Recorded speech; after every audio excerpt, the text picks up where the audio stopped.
அனைவருக்கும் மாலை வணக்கம்.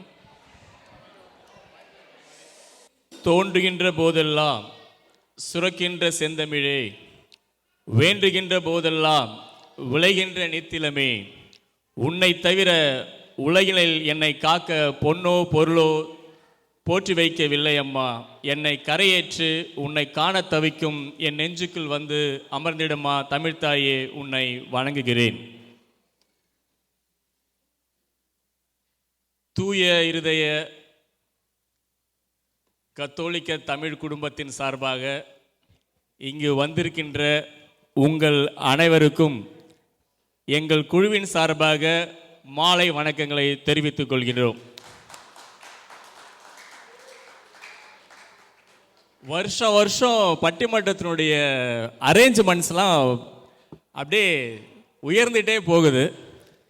உண்மையிலே இதை அழகாக இந்த அளவுக்கு அரேஞ்ச் பண்ண வாலண்டியர்ஸ் மற்றும் ஆர்கனைசர்ஸ் அவங்களுக்கெல்லாம் ஒரு பலத்தை கைத்தட்டதில் நீங்கள் எல்லாரும் கொடுத்துடணும்னு நான் கேட்டுக்கிறேன். ஒரு 6-7 வருஷத்துக்கு முன்னாடி எனக்கு நல்லா ஞாபகம் இருக்குது. இந்த கேம்பில் உட்கார்ற மாதிரி ஒரு 10 சேரை போட்டு நாங்கள் 4 பேர் பேசுனதெல்லாம் எனக்கு ஞாபகம் இருக்குது. அப்படி இருந்த ஒரு நிலையிலிருந்து இன்னைக்கு அழகான ஒரு பேக்ட்ராப், தலைப்பு, நல்ல சேரு, எல்லா அரேஞ்ச்மெண்ட்ஸும் ரொம்ப பிரமாதமாக இருக்குது. அதுக்கே உங்கள் எல்லாருக்கும் மிகப்பெரிய பாராட்டுதல், வாழ்த்துக்கள். எப்படி இதில் தரம் உயர்ந்திருக்கோ அதே அளவுக்கு பேச்சுலேயும் தரம் உயரணும்னு நான் விரும்புகிறேன். அது நடக்கும்னு இன்றைக்கி நீங்கள் எதிர்பார்க்கலாம். அதுக்கு என்னுடைய பேச்சாளர்களெல்லாம் துணை புரிவாங்கன்னு நினைக்கிறேன். அதுக்கு முன்னாடி இந்த பட்டிமன்ற தலைப்பு, இன்றைக்கி நீங்கள் பட்டிமன்றத்தில் எதை பெற போகிறீங்க, எதையாவது இழக்க போகிறீங்களா அப்படின்றது உங்கள் கையில் தான் இருக்குது. நீங்கள் எந்த அளவுக்கு கை கொடுக்குறீங்களோ அந்த அளவுக்கு தான் நீங்கள் நிறையா பெற முடியும். எந்த அளவுக்கு கை விடுறீங்களோ அந்த அளவுக்கு நிறையா இழந்துருவீங்க. அதனால் உங்களுடைய கைகளை கொஞ்சம் இவங்க பேசும்போது கொடுத்தீங்கன்னா எல்லாருக்கும் நல்லாயிருக்கும். இப்படி கொடுங்க, எல்லாரும் இப்படி கொடுங்க பேச்சு.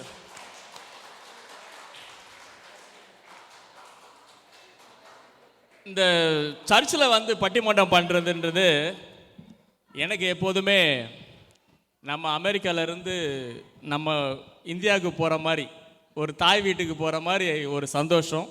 எத்தனை முறை கூப்பிட்டாலும் வந்து அதில் கலந்துக்கிறதுல எனக்கு மிக்க மகிழ்ச்சி, மன நிறைவான ஒரு விஷயம். எனக்கு நான் எத்தனை பெரிய பெரிய மேடைகளுக்கு சென்றாலும் எனக்கு இந்த மேடை எப்போதுமே ஸ்பெஷல். அதுக்கு காரணம் நம்மளுடைய சர்ச் தான் என்னை முத நடுவராக வச்சு அழகு பார்த்தது. அதுலேயும் குறிப்பாக நம்ம அலெக்ஸ் ராயன் மற்றும் அவருடைய மனைவி, அவங்க தான் என்னை வந்து அரேஞ்ச் பண்ணி கொண்டு வந்தாங்க. அப்போ ஸ்டேகர், சுவாமி, பல பேர் அதுக்கு துணையாக இருந்தாங்க. அதெல்லாம் என்னால் மறக்க முடியாது. அதனால் பல மேடைகளை பார்த்தாலும் எப்போதும் நம்மளுடைய சர்ச் மேடை தான் எனக்கு உள்ளத்திற்கு ரொம்ப நெருக்கமாகவும் நிறைவாகவும் இருக்கும். அதுக்கே உங்கள் எல்லாருக்கும் என்னோடது நன்றிகள். ஒரு கவிஞன் சொன்னான், பறவைக்கு கூடு தங்குமிடம், வானம்தான் வாழ்விடம். அதுபோல தான் நம்ம எல்லாருக்குமே. நம்ம இங்கே வந்ததுக்கப்புறம் நமக்கு இந்த ஊர் ஒரு தங்கும் இடமாக இருக்கலாம். நம்ம வாழ்விடம் எப்போதும் நம்மளுடைய வீட்டையும் நம்ம ஊரையும் நினச்சிக்கிட்டே இருக்கும். அப்போ இவ்வளோ தூரம் கடந்து வந்திருக்கமே, என்னத்தை பெற்றோம், என்னத்தை இழந்தோம் அப்படின்னு நம்ம மனசுக்குள்ளே எப்போதும் ஒரு கேள்வி ஓடிட்டே இருக்கும். இது வந்து ஒரு சுய பரிசோதனை மாதிரி தான். நம்மளை கேள்வி கேட்டுக்கிட்டு அதுக்கு சரியான ஒரு பதிலை தேட முடியுமா அப்படின்ட்டு பார்க்குற ஒரு சின்ன ஒரு முயற்சி தான் இது. உலகம் முழுக்க இடம்பெயர்வு நடந்துகிட்டே இருந்திருக்கு. சிலப்பதிகாரத்தில் இளங்கோவடிகள் எழுதுகிறாரு, அந்த காலத்திலே அந்த நகரத்தில் யவனர்கள்னால் கிரேக்கர்கள், அரபு, இப்படி பலதரப்பட்ட நாடுகளிலிருந்து மனிதர்கள் வந்து அங்கே வியாபாரம் செஞ்சு அவங்களுக்கு இமிகிரேஷன் நுழைவு சீட்டு கொடுத்ததா சிலப்பதிகாரத்தில் சொல்லப்பட்டிருக்கு.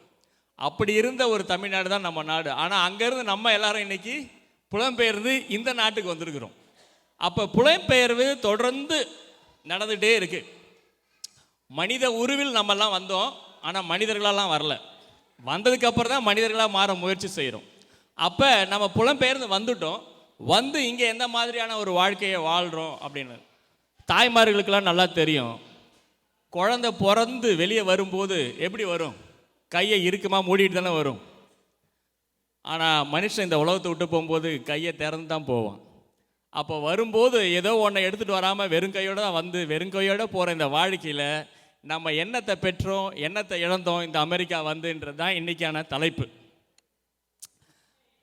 இதே ஆகஸ்ட் 25 2000 ஆண்டு, இதே ஆகஸ்ட் இன்னும் 2 நாளில் 25 வரப்போகுது. 2000 ஆண்டு நான் சிகாகோவில் காலடி எடுத்து வச்சேன். அப்போ கிட்டத்தட்ட 26 ஆண்டுகள் நானும் இந்த ஊரில் வாழ்ந்துருக்கிறேன். எண்ணத்தை பெற்றிருக்கிறேன், எண்ணத்தை இழந்திருக்கிறேன்னு இவங்களோட சேர்ந்து நானும் கொஞ்சம் யோசிக்கலாம் அப்படின்ட்டான். ஆக்சுவலாக நீங்களாம் ரொம்ப சீரியஸ் ஆகிட்டீங்க. உங்களுக்கு ஒரு விஷயம் சொல்கிறேன், ஒரு சர்ச்சை பற்றி ஒன்று சொல்கிறேன். ஒரு சர்ச், நம்மளை மாதிரி ஒரு சர்ச் இருந்தது. அந்த சர்ச்சுக்கு பக்கத்தில் ஒரு பில்டிங், அந்த பில்டிங் கொஞ்சம் இடைஞ்சலாகவே இருந்தது சர்ச்சுக்கு. அப்போ அந்த பில்டிங்கை ஒருத்தர் வாங்கி அந்த பில்டிங்கை நைட் கிளப்பாக கட்டலாம் அப்படின்னு முடிவு பண்ணிட்டார். உடனே சர்ச் மக்கள்லாம் கூடி, ஐயோ இப்படி நைட் கிளப் கட்டினா நமக்கு ரொம்ப சங்கடமாக இருக்குமே அப்படின்னு ஒரு எமர்ஜென்சி ப்ரேயர் கூப்பிட்டுனாங்க. கூப்பிட்டு அன்னைக்கு ஃபுல்லாக ப்ரேயர் பண்ணால் அன்னைக்கு நைட்டு மின்னல் தாக்கி அந்த பில்டிங் நாசமாக போயிடுச்சு. இப்போ அந்த பிஸ்னஸ்மேன் என்ன பண்ணார், ஒரு கேஸ் போட்டார். இந்த மாதிரி சர்ச்சு ப்ரேயர் பண்ணி தான் என் பில்டிங் வந்து இப்படி ஆகிப்போச்சு அப்படின்னு அந்த சர்ச்சை சூ பண்ணார். இப்போ ஜட்ஜுக்கு வந்துச்சு அந்த கேஸு. ஜட்ஜு சொன்னார், இது வரைக்கும் என் வாழ்க்கையில் நான் இப்படி ஒரு கேஸ் பார்த்ததில்லை. ஏன்னா there is a business man who believe God answered is prayer, but there is a church they don't believe it. So அந்த மாதிரியான ஒரு சுச்சுவேஷன் அப்படின்னு ஜட்ஜு வந்து சொன்னார். ஆனால் இன்னைக்கு அப்படியெல்லாம் ஒரு சுச்சுவேஷன்லாம் கிடையாது. பேசுகிறவங்க அதிகம் பெற்ற அப்படின்னு 4 பேர் 3 பேர் பேசுகிறாங்க, இழந்ததுன்னு 3 பேர் பேசுகிறாங்க. ஆனால் இங்கே பிரச்சனை வழக்கம் போல் ஜட்ஜுக்கு தான். ஏன்னா நான் என்ன தீர்ப்பு சொன்னாலும் 4 பேர் ஜட்ஜ் நாட்டாமல் தீர்ப்பை மாற்றுன்னு தான் சொல்ல போகிறீங்க.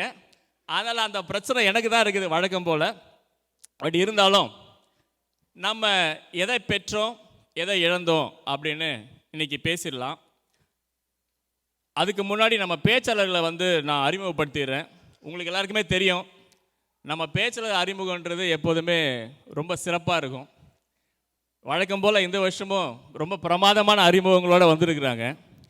அதுக்கு முன்னாடி தலைப்பு அமெரிக்க வாழ்க்கையால் பெற்றது அதிகமா இழந்தது அதிகமா, இதான் தலைப்பு. பெற்றது அதிகம் அப்படின்ற அணியில் முதல் பேச்சாளராக இன்றைக்கி களமிறங்கியிருக்கிறது ஜாஸ்மின் வின்சென்ட்.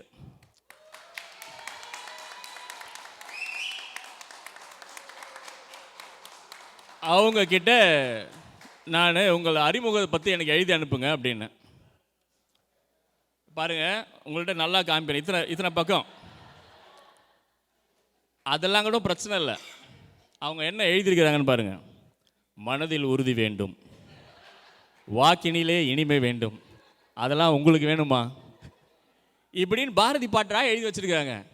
நான் ஒன்று சரி பாரதியார் பாட்டெலாம் ஓகேம்மா, உங்களை பற்றி கொஞ்சம் சொல்லுங்கள் அப்படின்னோடனே, அமெரிக்க மண்ணில் பெற்றது அதிகம், புதிய வாய்ப்புகளை பெற்றார், புதிய அனுபவங்களை பெற்றார், அறிவை பெற்றார், தன்னம்பிக்கை பெற்றார், திருப்பி அவங்க என்னதெல்லாம் பெற்றாங்கன்னு தான் எழுதி வச்சுருக்கிறாங்க. சரி கடைசியாக உங்களை பற்றி சொல்லுங்கம்மா அப்படின்னா அவங்க சொல்லியிருக்கிறாங்க, அவங்க ஒரு ஆசிரியராக குழந்தைகளுக்கு அறிவை பகிர்கிறார்களாம், புத்தகங்களாக ஆடியோ புத்தகங்களாக வாசிக்கிறான்றாங்க. அமெரிக்காவுக்கு இவர் ஒரு முகவரியை மட்டும் தரவில்லை, வாழ்க்கையை விரிவாக பார்க்கும் பார்வையை தந்திருக்காங்களாம். அப்படி என்ன விரிவாக பார்க்க போகிறாங்க நம்மளாம் இன்றைக்கி பார்த்துடலாம்.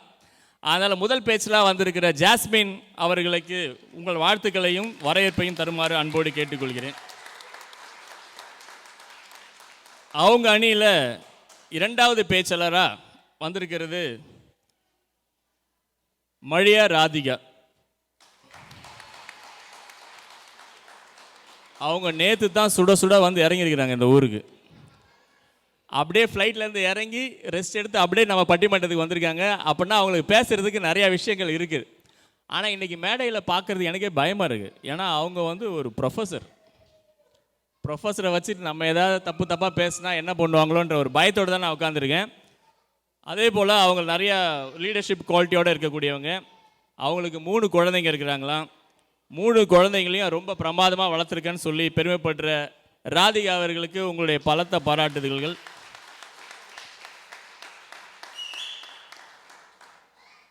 அந்த அணியில் பெற்றது அதிகம் என்ற அணியில் கடைசியாக பேச போகிறவருக்கு அறிமுகம் தேவையில்லை நான் நினைக்கிறேன்.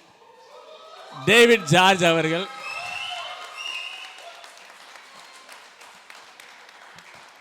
நான் காரில் வந்து இறங்கும் போது இவர் வந்து கையை காமிச்சார்.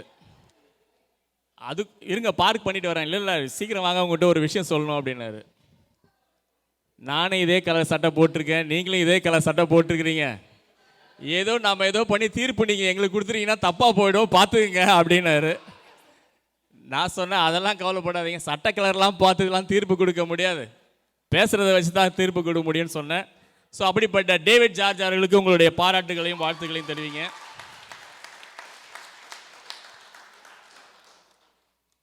இந்த பக்கம் இழந்துதான் அதிகம் அப்படின்ற அணியில் முதல் பேச்சாளராக வர்றவர் ஃபெலிக்ஸ் அருள் ராஜேஷ் பிரான்சிஸ். எனக்கு அவருடைய அறிமுகம் வந்து ரொம்ப பிடிச்சிருந்துச்சு. ஏன்னா அவர் என்ன சொல்றாருன்னா, அவருடைய பொழுதுபோக்கு பாருங்க எல்லாரும். என்னுடைய பொழுதுபோக்கு மனைவி செய்த உணவை ருசித்து சாப்பிடுவது.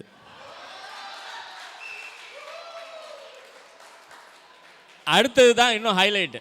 அப்படியே எனக்கு பொழுது போகலன்னா அவங்களோட சண்டை போடுறது.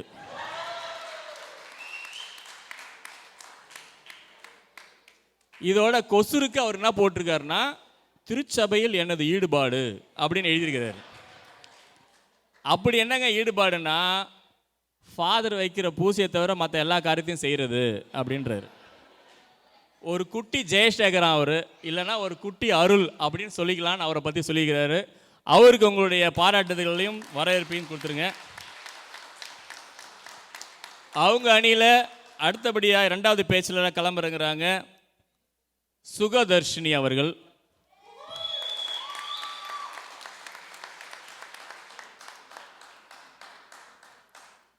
அவங்க ரொம்ப ஒரு இம்பார்ட்டண்டான துறையில் ஒர்க் பண்ணுறாங்க. ஆனால் அதுக்கு முன்னாடி அவங்க ஒன்று சொல்லிக்கிறாங்க, அவங்க வந்து மதுரையிலே பிறந்து மதுரையிலே வளர்ந்தேன் அப்படின்னு தான் அவங்க எழுதிக்கிறாங்க. உங்கள் ஊரா? ஆனால் சத்தமே காணாமல் கையை தட்டுங்க அப்படின்னா. அவங்க கடந்த 8 ஆண்டுகளாக இங்கே வாழ்கிறாங்க. நான் சொன்னேன் இல்லையா, ஒரு முக்கியமான துறை. அடுத்த வருஷம் உங்களுக்கெல்லாம் ஏதாவது டேக்ஸ் ஃபைல் பண்ணால் அவங்கக்கிட்ட போய் கேட்கலாம். அவங்க எந்தெந்த அமௌண்ட்டை எங்கெங்கே போட்டால் உங்களுக்கு ரிட்டர்ன் வரும்ன்றதை தெளிவாக சொல்கிறேன் அப்படின்னு இருக்கிறாங்க. அவங்களுக்கு உங்களுடைய பாராட்டுதலையும் வாழ்த்துக்களையும் கொடுத்துருங்க. இந்த அணியில் இறுதியாக பேச போகிறது, எப்படி நம்ம டேவிடுக்கு அறிமுகம் தேவையில்லையோ அதே போல் பல்துறை வித்தகி பிரின்சியா. அவங்க தான் நிறைவு பேச்சாளராக இந்த அணிக்கு பேசுகிறாங்க. அதான் நீங்கள் ஒன்று கவனிக்கணும், இந்த அணியினுடைய தலைவரும் சரி, இந்த அணியுடைய தலைவியும் சரி, இவர் எப்படி நான் வந்தவொடனே சட்டை 2 பேரும் ஒன்றா போட்டிருக்கேன்னு சொன்னாங்களோ, இவங்களும் வந்தவொடனே அதுதான் சொன்னாங்க. நீங்கள் 2 பேரும் ஒரே கலரில் சட்டை போட்டுருந்தீங்க, தீர்ப்பு யார் பக்கம் சொல்லுவீங்கன்னு தான் அவங்களும் கேட்குறாங்க. ஆக தலைவர்கள் ரொம்ப சரிசமமாக இருக்கிறாங்கன்றது மட்டும் எனக்கு தெரியுது. எனிவே நம்ம அப்படியே பட்டிமன்றத்துக்குள்ளே போயிடலாம். எல்லாம் நீட்டி முழங்கிட்டோன்னு நினைக்கிறேன். என்னை பற்றி எல்லாருக்கும் தெரியுமே. நான் வந்து ஜேசு சுந்தரமாறன். நான் சொன்ன மாதிரி 26 ஆண்டுகளாக இங்கே தான் இருக்கேன். நான் விஸ்கான்ஸில் கொஞ்ச நாள் இருந்தேன், எல்ஏயில் கொஞ்ச நாள் இருந்தேன், அட்லாண்டாவில் கொஞ்ச நாள் இருந்தேன், சேக்ரமெண்டோவில் கொஞ்ச நாள் இருந்தேன். இப்படி கொஞ்சம் பல ஊர்களுக்கு போயிட்டு கடந்த ஒரு 6-7 ஆண்டுகளாக பட்டிமன்றம் என்ற இதில் கொஞ்சம் ஆர்வம் வந்து அதை தொடர்ந்து நடத்திட்டு இருக்கிறோம். இங்கே நக்கீர பட்டிமன்ற குழுன்னு ஒன்று எடுத்து நடத்தி அதுக்கு நிறைய ஆட்களை சேர்த்து அதில் இவங்க 2 பேரும் உறுப்பினர்கள், நம்ம டேவிடும் பிரின்சியாவும். ஸோ இதான் என்னை பற்றிய சிறிய அறிமுகம். நான் சலமன் பாப்பையா, ராஜா சார், பாரதி மேடம் இவங்களோடலாம் கொஞ்சம் பேசியிருக்கிறேன், சுகி சிவமையா இப்படி. அதனால் என்னை இந்த இடத்துக்கு கூப்பிட்டு வந்திருக்காங்க நான் நினைக்கிறேன். அதனால் அதுதான் என்னை பற்றிய உருவம். நன்றி. இப்போ நம்ம நேரடியாக பட்டிமன்றத்துக்குள்ளே போயிடலாம். முதல் பேச்சாளராக பெற்றது அதிகம் என்ற அணியின் சார்பாக வருகிறார் திருமதி ஜாஸ்மின் வின்சென்ட் அவர்கள். வாங்க ஜாஸ்மின்.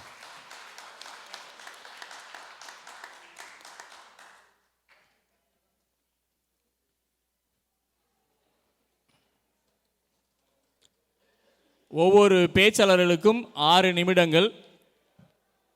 நீங்கள் 5 நிமிடங்கள் பேசும்போது நான் ஒரு மணி அளிப்பேன். 1 நிமிடத்தில் நீங்கள் முடிச்சிட்டிங்கன்னா 6வது நிமிடத்தில் உங்களுக்கு இன்னொரு மணி அடிக்கப்படும். அதன் பிறகு நீங்கள் நேரத்தை கடத்தாமல் வந்துட்டிங்கன்னா எல்லாரும் நேரத்துக்கு சாப்பிட்டு கிளம்பலாம். அதனால் தலைவர்களுக்கு மட்டும் 8 நிமிடங்கள். அவையில் அமர்ந்திருக்கும் அன்பு உள்ளங்களுக்கும், நக்கீரர் பட்டிமன்றம் அமைத்து தமிழ் வளர்க்கும் மரியாதைக்குரிய நடுவர் ஜேசு அவர்களுக்கும், பெற்றது அதிகம் இருந்தாலும் இழந்ததே அதிகம் என கருத்துக்களை பகிர வேண்டி வந்திருக்கும் எதிரணி நண்பர்களுக்கும், நாங்கள் பெற்றது அதிகமே என பெருமிதத்துடன் பகிர்ந்து கொள்ள வந்திருக்கும் எண்ணணியினருக்கும் என் மனமார்ந்த மாலை வணக்கங்களை தெரிவித்துக் கொள்கிறேன்.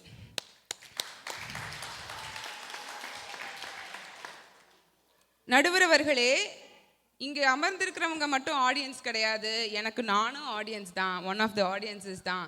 ஏன்னு கேட்டிங்கன்னா, நான் எதெல்லாம் சேலஞ்ச் அப்படின்னு நினச்சினோ, நான் இங்கே வந்ததுக்கப்புறம் தான் அதெல்லாம் சாத்தியமாகும் அப்படிங்கிற கட்டமைப்பு இந்த நாடு எனக்கு ஏற்கனவே ஏற்படுத்தி வச்சுருந்தது. நான் என்ன பெற்றேன்னு கேட்டிங்கன்னா, நான் என்னையே பெற்றேன். இது உங்கள் அப்பா அம்மாவுக்கு தெரியுமா நீங்களே உங்களை பெற்றீங்க அப்படின்னு? அதுக்கு ஒரு எக்ஸாம்பிள் மட்டும் சொல்கிறேன் கேளுங்க. எல்லாத்துக்கும் நம்மளுக்கு விஷ்லிஸ்ட் இருக்கும், கோல்ஸ் இருக்கும், நிறைய அச்சீவ்மெண்ட்ஸ். நான் என்னவா இருக்கிறேன், நான் என்னவா மாறப்போகிறேன், என்னவா என்னை நான் பார்க்கணுன்னு ஆசைப்படுறேன் அப்படின்னு நமக்கு பல பேர்த்துக்கு நிறைய ஆசைகள் இருக்கும், லட்சியங்கள் இருக்கும். அதில் ஒன்று என்ன தெரியுங்களா, எனக்கு கார் ஓட்டுறதும் கூடி தான். என்னடா கார் ஓட்டுறதுக்கு இவ்வளோ பில்டப் கொடுக்குறான் அப்படின்னு நினைக்காதீங்க. நான் கார் ஓட்டுறதுக்கு என்னோடய விஷ்லிஸ்ட்டில் அதுவும் ஒன்று போட்டு வச்சுருந்தேன். அதுக்கப்புறம் அதை கற்றுக்கிறதுக்காக கிளாஸ் போனேன். அதுக்கப்புறம் எப்படியோ கற்றுக்கிட்டேன். இப்போ எங்கள் அம்மாவோட கார் எடுத்து முதல் டெஸ்ட் ட்ரைவ் எல்லாம் அதில் தான் நான் பண்ணுறேன். அப்புறமா அவரோடது போய்க்கலாம் அப்படின்னு சொல்லிட்டு அவர் வேலைக்கு போகணும் இல்லையா. அப்புறம் அப்படி ஒரு நாள் ஓட்டிகிட்டு இருக்கும்போது எதிரிலேருந்து ஒருத்தர் ராங் ரவுட்டில் வராரு. வண்டியை இடிச்சிட்டு நான் காரில் இருந்து என்ன பண்ணுறதுன்னு தெரிஞ்சு யோசித்து இறங்குறதுக்குள்ளே அவர் வாட்டுக்கு வண்டி எடுத்து சல்லுன்னு போயிட்டார். இப்போ என் மனநிலைமை எப்படி இருக்குன்னு நினைக்கிறீங்க? இதோட கொடுமை என்னென்னா, ஒரு பக்கம் மழை பெய்யுது, வண்டியில் லைட்டு எரிய மாட்டேங்குது, ரோடெல்லாம் பள்ளமாக வேற இருக்குது, இருட்டாயிருச்சு. என் ஃபோன் வேற, உங்களுக்கு தான் கரண்ட் எப்படி போகும்னு தெரியுமே, அதனால் சார்ஜ் தீர்ந்து போச்சு. அப்படியே வண்டி எடுத்து நிறுத்தி நிதானமாக அப்படியே இருட்டில் தள்ளாடி போயிட்டுருக்கேன். அன்னைக்கு நடந்ததுலேயே நல்ல விஷயம் என்னன்னு பார்த்தீங்கன்னா, நாயோ மாடோ குறுக்க வராதது தான். அப்படியே நான் போய் வீடு சேர்ந்துட்டேங்க. ஆனால் அன்னைக்கு நான் வண்டியை ஓட்டிகிட்டு போகல, என் பயந்தான் வண்டியை ஓட்டிகிட்டு போச்சு. இப்படியே பயந்து பயந்து வண்டி ஓட்டிகிட்டு இருந்தேன். எனக்கு இங்கே வந்ததுக்கப்புறம் பார்க்குறதெல்லாம் ரொம்ப பிரமிப்பாக இருந்ததுங்க. நான் வண்டி ஓட்டுற இங்கேயும் வேலை நிமித்தமாக திரும்பியும் வண்டி ஓட்ட வேண்டிய அதே சேலஞ்ச் எனக்கு முன்னாடி நிற்குது. திரும்பவும் பழகிறேன், திரும்பவும் வண்டி ஓட்டி பழகிறேன், காரில் போகிறேன். கொஞ்சம் கொஞ்சமாக நான் சின்ன தெருக்களில் ஓட்டி பழகிறேன். அப்புறம் வேலையும் வீடும் டிஸ்டன்ஸ் நிமித்தமாக நான் அதிகமாக வண்டி ஹைவேஸில் ஓட்ட வேண்டியது வருது. அங்கே பார்த்தீங்கன்னா, நான் சாதனைன்னு லிஸ்ட்டு போட்டு வச்சுருந்தது இங்கே சாதாரண விஷயம். அது ஒரு சாதனையே கிடையாது. ஸோ சாதனையை கூடி சாதாரண விஷயமாக மாற்றக்கூடிய வழிவகுத்து வச்சிருந்தது இந்த நாடு. அதனால நான் பெற்றது அதிகம் இல்லையா? ஆனால் அவ்வளோ சாதாரணமாக நீங்கள் இங்கே லைசன்ஸ் வாங்கியிருக்க முடியாது. ஆனால் திறமை இங்கே பெற்றுக்கொண்டங்காட்டி அது எனக்கு ஈஸியானதாகவே இருந்ததுங்க நடுவர் அவர்களே. Very good. அங்கே எப்படிங்கன்னா, இங்கே எப்படின்னு சொல்கிறேன் கேளுங்க. ஃபஸ்ட்டு நில், கவனி, செல். அங்கே எப்படின்னீங்கன்னா, போலீஸ் இருந்தா நில், இல்லாட்டி செல். சரிங்களா? இங்கே ரூல்ஸும் ரெகுலேஷன்ஸ் இருக்கங்காட்டி பெண்கள் தைரியமாக வண்டி ஓட்டலாம். இங்கே பெண்கள் ஆண்கள் என்ற பாகுபாடு கிடையாது, பயமும் கிடையாது. சரி, இப்படியெல்லாம் பிரமிச்சிட்டு இருக்கும்போது நாங்கள் புதுசில் பார்த்தீங்கன்னா ஒரு ஆங்கில சர்ச்சுக்கு போயிட்டு இருந்தோம். அப்போது இப்போ பேசிகிட்டு இருந்த சர்ச் மாஸ் முடித்து நாங்கள் பேசிகிட்டு இருக்கும்போது பார்த்தீங்கன்னா, என் கணவருடைய பாட்டி இறந்து போயிட்டாங்க. அந்த விஷயத்தை பற்றி அப்போ நாங்கள் பேசிக்கிட்டு இருந்தோம். அப்போ அங்கே ரோட் ட்ரிப் முடிச்சுட்டு வந்த 82 வயசு தம்பதியினர் எந்த வயசில் இருந்தாங்க அப்படின்னு கேட்டாங்க. அவங்களுக்கு 80 வயசாயிருச்சு அப்படின்னு சொன்னப்போ, அய்யய்யோ இவ்வளோ சின்ன வயசில் இறந்து போயிட்டாங்களா, ஜஸ்ட் 80 அப்படின்னு கேட்டாங்க. என்னடா இது இப்படி கேட்குறாங்க, நம்ம 80 வயசு தாண்டறதுக்குள்ளேயே 40 வயசில் முதுமை மனசில் உட்காந்துரும், 50 வயசில் முட்டியில் உட்காந்துரும், அதுக்கப்புறம் நம்மளே முடங்கிடுவோம். எனக்கு வயசாயிருச்சு, அதுக்குள்ளே அவசரமாக எதையோ சாதிச்சிட்டோம், சாதிக்கணும்னு நினச்சிட்டு நம்மளே முடங்கிடுவோம். அப்புறம் அன்றைக்கி சர்ச் முடிச்சு நாங்கள் பீச்சுக்கு போனோம் நடுவர் அவர்களே. அங்கே பார்த்தீங்கன்னா குப்பை இல்லாத கடலை அப்படியே ரசித்து ஃபோட்டோ எடுத்துகிட்டு இருந்தோம். அப்போ அந்த பக்கமாக போனார், அங்கேயும் ஒரு 80-85 வயசு முதியவர் போகிறாரு. முதியவர்னு சொன்னால் அவர் கோவிச்சுப்பார், நான் தான் அவரை தப்பா அப்படி நினச்சிக்கிட்டேன். என்னை விட பெருசாக ஒரு சர்ஃபிங் போர்டுங்க, அதை எடுத்துகிட்டு போயிட்டு இருக்காரு. இவர் எப்படி இதை தூக்கிட்டு போகிறாருன்னு நான் ஆச்சரியப்படுறதுக்குள்ளே அவர் இறங்கி சர்ஃப் பண்ண ஆரம்பிச்சிட்டாருங்க. அப்போ தான் எனக்கு பாரதியாருடைய கவிதை ஞாபகம் வந்துச்சு.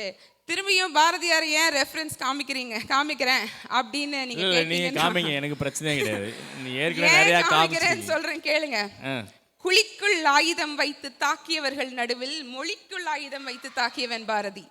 அப்ப நான் அவரை ரெஃபரன்ஸ் காமிக்காம இருக்கலாங்களா? அவருடைய வரிகள் எனக்கு ஞாபகம் வந்தது. நல்லதோர் வீணை அப்படிங்கிற ஒரு கவிதையில, விசையறு பந்தினை போல் உள்ளம் வேண்டியபடி செல்லும் உடல் கேட்டேன், நசையறு மனம் கேட்டேன், நித்தம் நவமென சுடர் தரும் உயிர் கேட்டேன். அதை நான் காட்சியாக பார்த்துட்டு இருந்தாங்க. வயசானாலும் மனசுக்கு வயசாக கூடாது அப்படிங்கிறத நான் காட்சியாக பார்த்துட்டு இருந்தாங்க. அதனால நடுவர் அவர்களே, இங்கே முதுமை 50 வயசுல இல்லை, 60 வயசுல இல்லை, 80களே சின்ன வயசு தான். அச்சுச்சோ அதுக்குள்ள போய் அடிச்சிட்டீங்களே. அதனால் இங்கிருந்து என்னுடைய பெற்றோருக்கும் என்னுடைய நாட்டுக்கும் இளம் வாழ்க்கையை முழுமையாக சாகர வரைக்கும் வாழலாம் அப்படிங்கிற பெரிய கண்ணோட்டத்தை நான் எடுத்துகிட்டு போவேங்க நடுவர் அவர்களே. அப்படி வீட்டுக்கு வரும்போது என் ஃப்ரெண்டு கூப்பிட்டு ரொம்ப அழுகிறா. ஏன் என்னம்மா ஆச்சு அப்படின்னு ரொம்ப வருத்தப்படும் போது, இந்த மாதிரி பையனுக்கு அட்மிஷனுக்கு வேண்டி ஸ்கூலுக்கு போயிருந்தோம், அந்த குழந்தைகிட்ட இன்டர்வியூ பண்ணாங்க. என்ன இன்டர்வியூ பண்ணாங்கன்னு கேட்டேன். அப்பாவை பற்றி சொல்லு, அம்மாவை பற்றி சொல்லு அப்படின்னு சொன்னாங்க. அப்பாவை பற்றி அவனுக்கு நிறைய பேசியிருந்தது. அம்மா என்ன பண்ணுவாங்கன்னு கேட்டதுக்கு, எங்கள் அம்மா கிச்சனில் இருப்பாங்க, சமைப்பாங்க அப்படின்னு சொன்னான். ஆனால் ஏன் அவங்க நிறைய படிச்சிருக்காங்க, அவங்க பெரிய வேலையெல்லாம் விட்டுட்டு குழந்தைங்களுக்காக தான் இருந்தாங்க. ஆனால் என் பையன் இப்படி தான் என்னை பார்க்குறான், அதுதான் நான் அனுமதிச்சிருக்கேன். அந்த சூழலை குறித்து ரொம்ப மனம் நொந்து அழுதாங்க நடுவர் அவர்களே. ஆனால் இங்கே இருக்கிற பிள்ளைகள் அப்படி சொல்லவே மாட்டாங்க. ஏன் தெரியுங்களா? இங்கே அப்பாவும் வீட்டில் வேலை செய்வார், அம்மாவும் வீட்டில் வேலை செய்வாங்க, பிள்ளைகளும் வீட்டில் வேலை செய்வாங்க.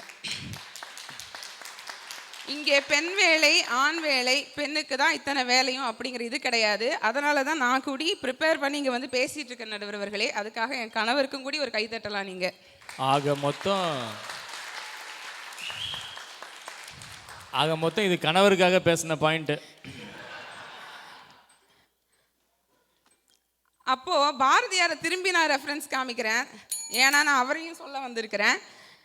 நினைவு நல்லது வேண்டும், நெருங்கின பொருள் கைப்பட வேண்டும், தனமும் இன்பமும் வேண்டும், தரணியிலே பெருமை வேண்டும், கண் திறந்திட வேண்டும், காரியத்தில் உறுதி வேண்டும், பெண் விடுதலை வேண்டும், பெரிய கடவுள் காக்க வேண்டும். அப்படி பாரதியை வேண்டி தான் வச்சுருந்தாருங்க. அந்த பூமி எனக்கு அதை கட்டமைச்சு கொடுத்துருங்க, அது நான் கேட்க வேண்டாம், அது எனக்கு ஏற்கனவே செஞ்சு வச்சுருக்குதுங்க.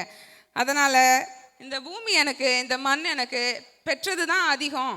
நான் இழந்தேன் இல்லைன்னு சொல்லலை, கூட்டை விட்டு தான் நாங்கள் பறந்து வந்தோம் நாங்கள். ஆனால் சிறகுகளோட வலிமையை பெற்றுக்கொண்டோம். நான் இன்னொரு முக்கியமான இதை இங்கே ரெஜிஸ்டர் பண்ணுறதுக்கு வேண்டி இன்னும் கொஞ்சம் டைம் எடுத்துக்கிறேன் நடுவர் அவர்களே. இங்கே பெண்களுக்கும் பெண் குழந்தைகளின் பாதுகாப்பின்மைக்கும் அவளது உடைதான் காரணம் என்ற வட்டத்திற்குள் அந்த துயரத்தை இங்கு நாங்கள் அடக்குவது கிடையாது. நாங்கள் பழகிய சூழல்களை, மனிதர்களை நாங்கள் விட்டு தான் வரோம். ஆனால் அதை விட பெற்றது அதிகமே. நாங்கள் வலிமையை பெற்றுள்ளோம், அறிவை பெற்றுள்ளோம், விசாலமான பார்வையை பெற்றுள்ளோம், பெற்றது அதிகமே. நான் ஒரு பாட்டு கூடி ஒரு லைன் வச்சிருக்கேங்க நடுவர் அவர்களே, அதை பாடிக்கிறேன். நான் கொயரும் ரெப்ரசன்ட் பண்றேன். நீங்க நிறைய நேரத்தை பெற்றுக்கிட்டே இருக்கிறீங்க. இப்ப கடல் தாண்டும் பறவைக்கெல்லாம் நடுவில் மரங்கள் கிடையாது, ஆனாலும் கண்டம் தாண்டும் சிறகுகள் வலிக்காது. பெற்றது அதிகமே, பெற்றது அதிகமே. அருமை அருமை அருமை.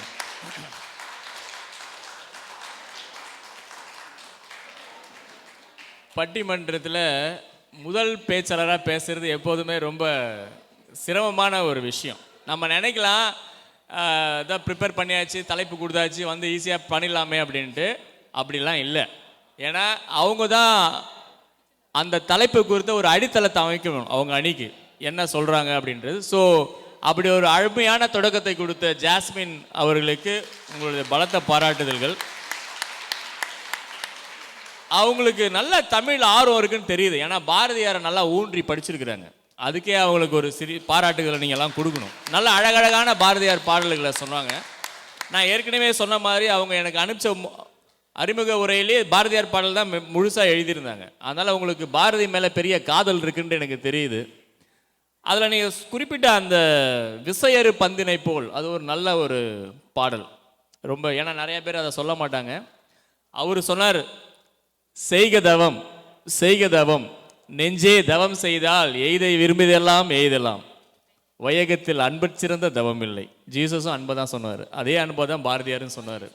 அப்போ அவங்க என்ன சொல்லியிருக்காங்கன்னா, இந்த நாடு அவங்களுக்கு என்ன கொடுத்துருக்குன்னா நிறைய சௌகரியங்களை கொடுத்துருக்குன்னு சொல்லியிருக்காங்க. அவங்க என்ன சொல்லிட்டாங்க, எனக்கு கார் ஓட்டுறதுக்கு இங்கே நல்லா சௌகரியமாக இருக்குது அப்படின்றாங்க. அடுத்து நான் ஊரில் இருக்கும்போது எதெல்லாம் ரொம்ப அசாத்தியமான விஷயம் நினச்சனோ அதெல்லாம் இங்கே எனக்கு ரொம்ப சாதாரணமாக கை வந்திருக்கு அப்படின்னு ஒரு முக்கியமான ஒரு விஷயத்த சொல்லியிருக்கிறாங்க. அதன் போக அவங்க முக்கியமாக எல்லா பெண்களுக்கே உரித்தான ஒரு கவலை, வீட்டு வேலையை நாங்கள் 2 பேரும் சேர்ந்து செய்கிறோம் அப்படின்ற அந்த விஷயத்தையும் சொல்லி முடிச்சிருக்கிறாங்க. அவங்களுக்கு நமது பாராட்டுதல்களை கூறிக்கொண்டு அவங்களுக்கு பதில் சொல்றதுக்கு வரார் ஃபெலிக்ஸ் பிரான்சிஸ் அவர்களை அன்போடு அழைக்கிறேன். இழந்தது அதிகமே.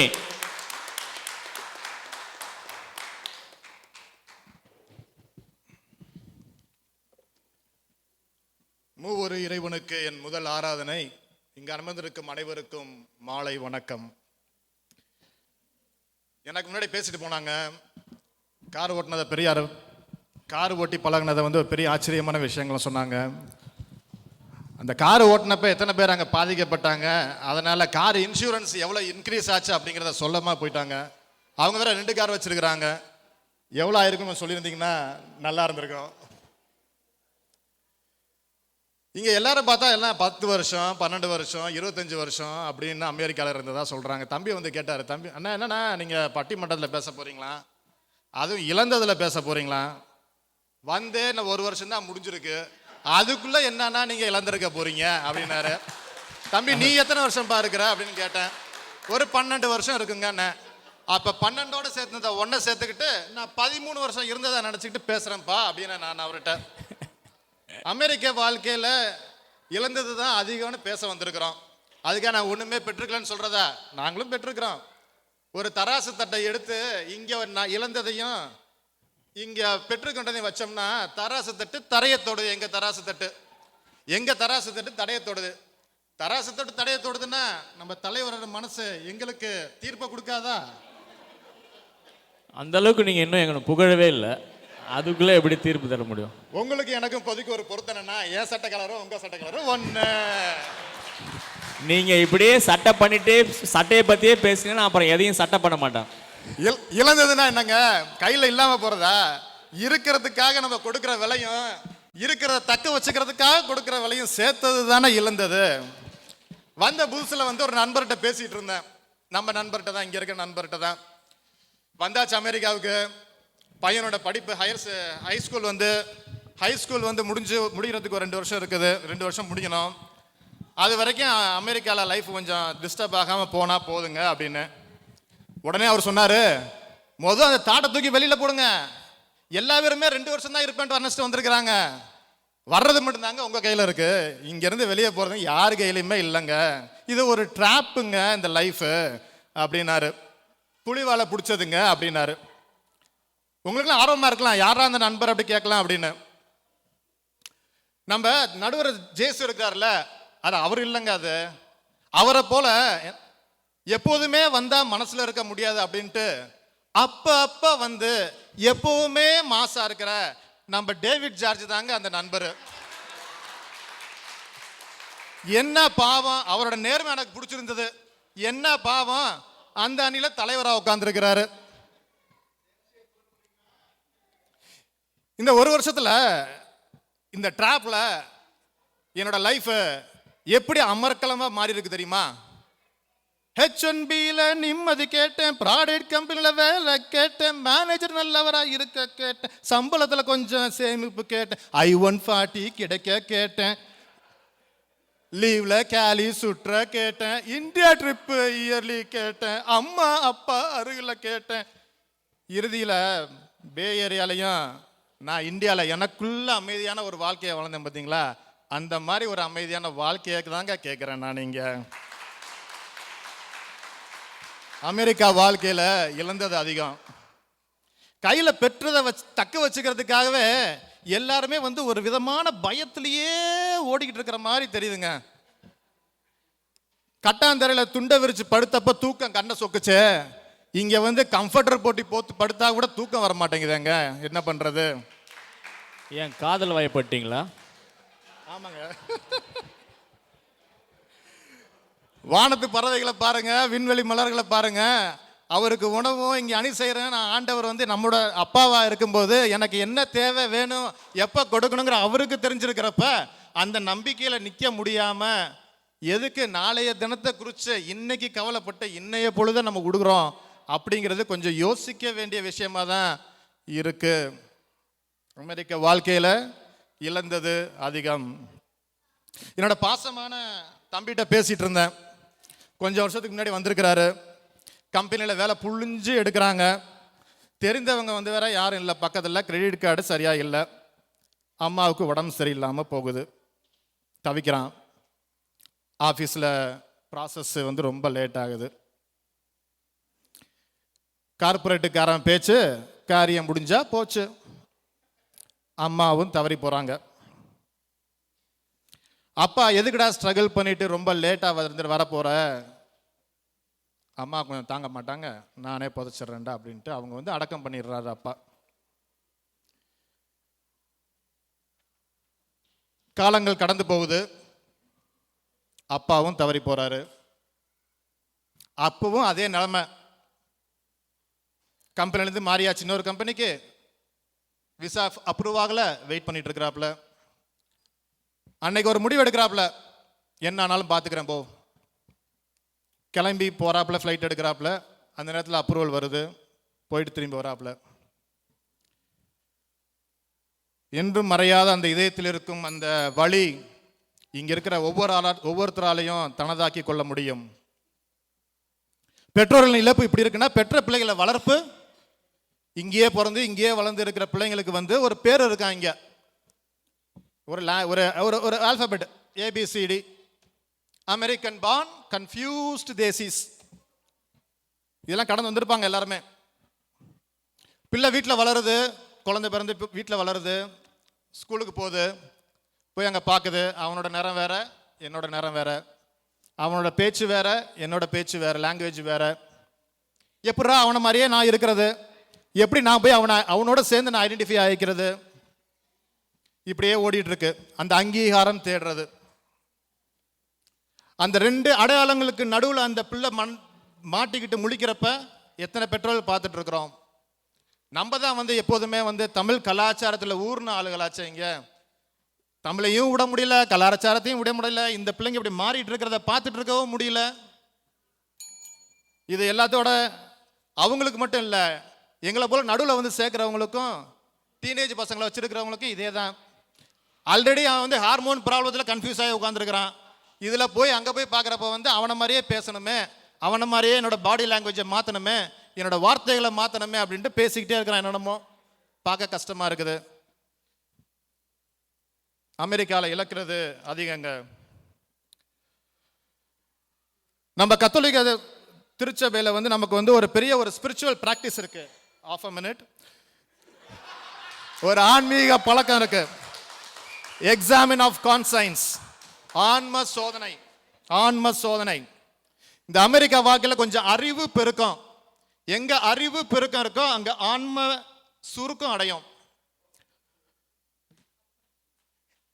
உலகம் முழுவதும் தனதாக்கி கொண்டாலும் தன் ஆன்மாவை இழந்தால் அதனால என்ன பலன்? ஆன்மாவுக்கு ஈடாக என்ன கொடுக்க முடியும்? இது என்னைக்கு நம்ம செய்ய வேண்டிய ஒரு ஆன்ம பரிசோதனையா இருக்கிறது. வாய்ப்புக்கு நன்றி, வணக்கம். அருமை அருமை அருமை. ஃபெலிக்ஸ் வந்து ஒரு நவரசத்தை புழிஞ்சிருக்காரு.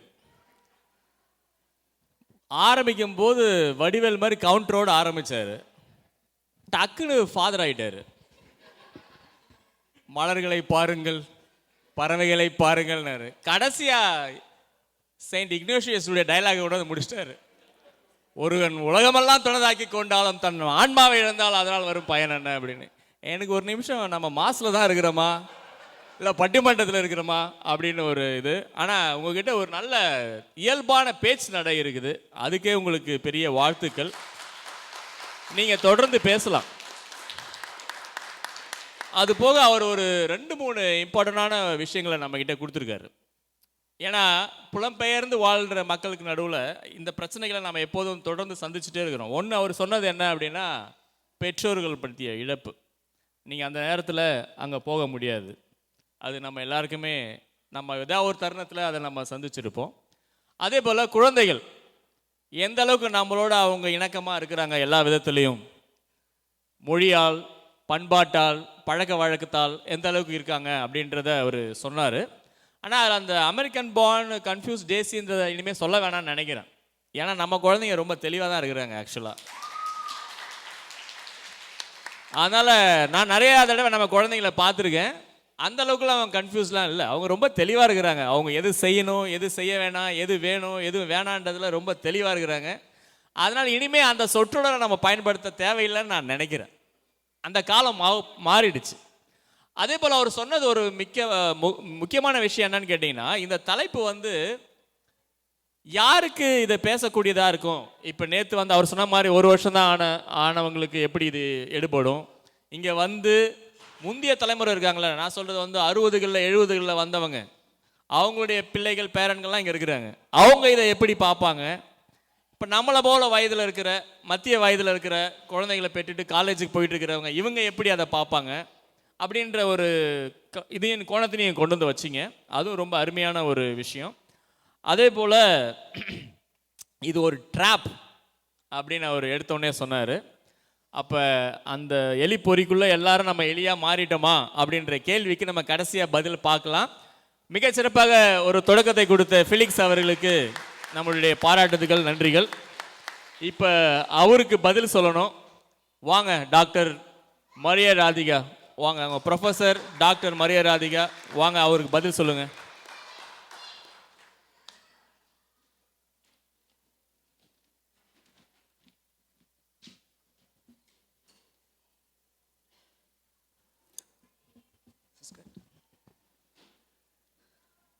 அவையில் அமர்ந்திருக்கும் பெரியோர்களே, சான்றோர்களே, பெருமக்களே, உங்கள் அனைவருக்கும் என் முதற்கண் வணக்கங்கள். அமெரிக்க வாழ்வியல் பெற்றது அதிகமே என்ற உண்மையை பறைசாற்ற துடித்து கொண்டிருக்கும் என் அணியினருக்கு என் வணக்கங்கள். தோற்கப் போகிறோம் என்று தெரிந்திருந்தும் வழி தோற்றத்திற்காக மன உறுதியுடன் அமர்ந்திருக்கும் என் எதிர் அணியினருக்கு என் வணக்கங்கள். அமெரிக்க வாழ்க்கையில் அதிகம் பெற்று செழிப்புடன் அமர்ந்திருக்கும் நம் நடுவர் ஐயா அவர்களுக்கு வணக்கம். என்ன பார்த்தா செழிப்பா இருக்க மாதிரியா இருக்கு. செல்வ செழிப்போடு இருக்கீங்க.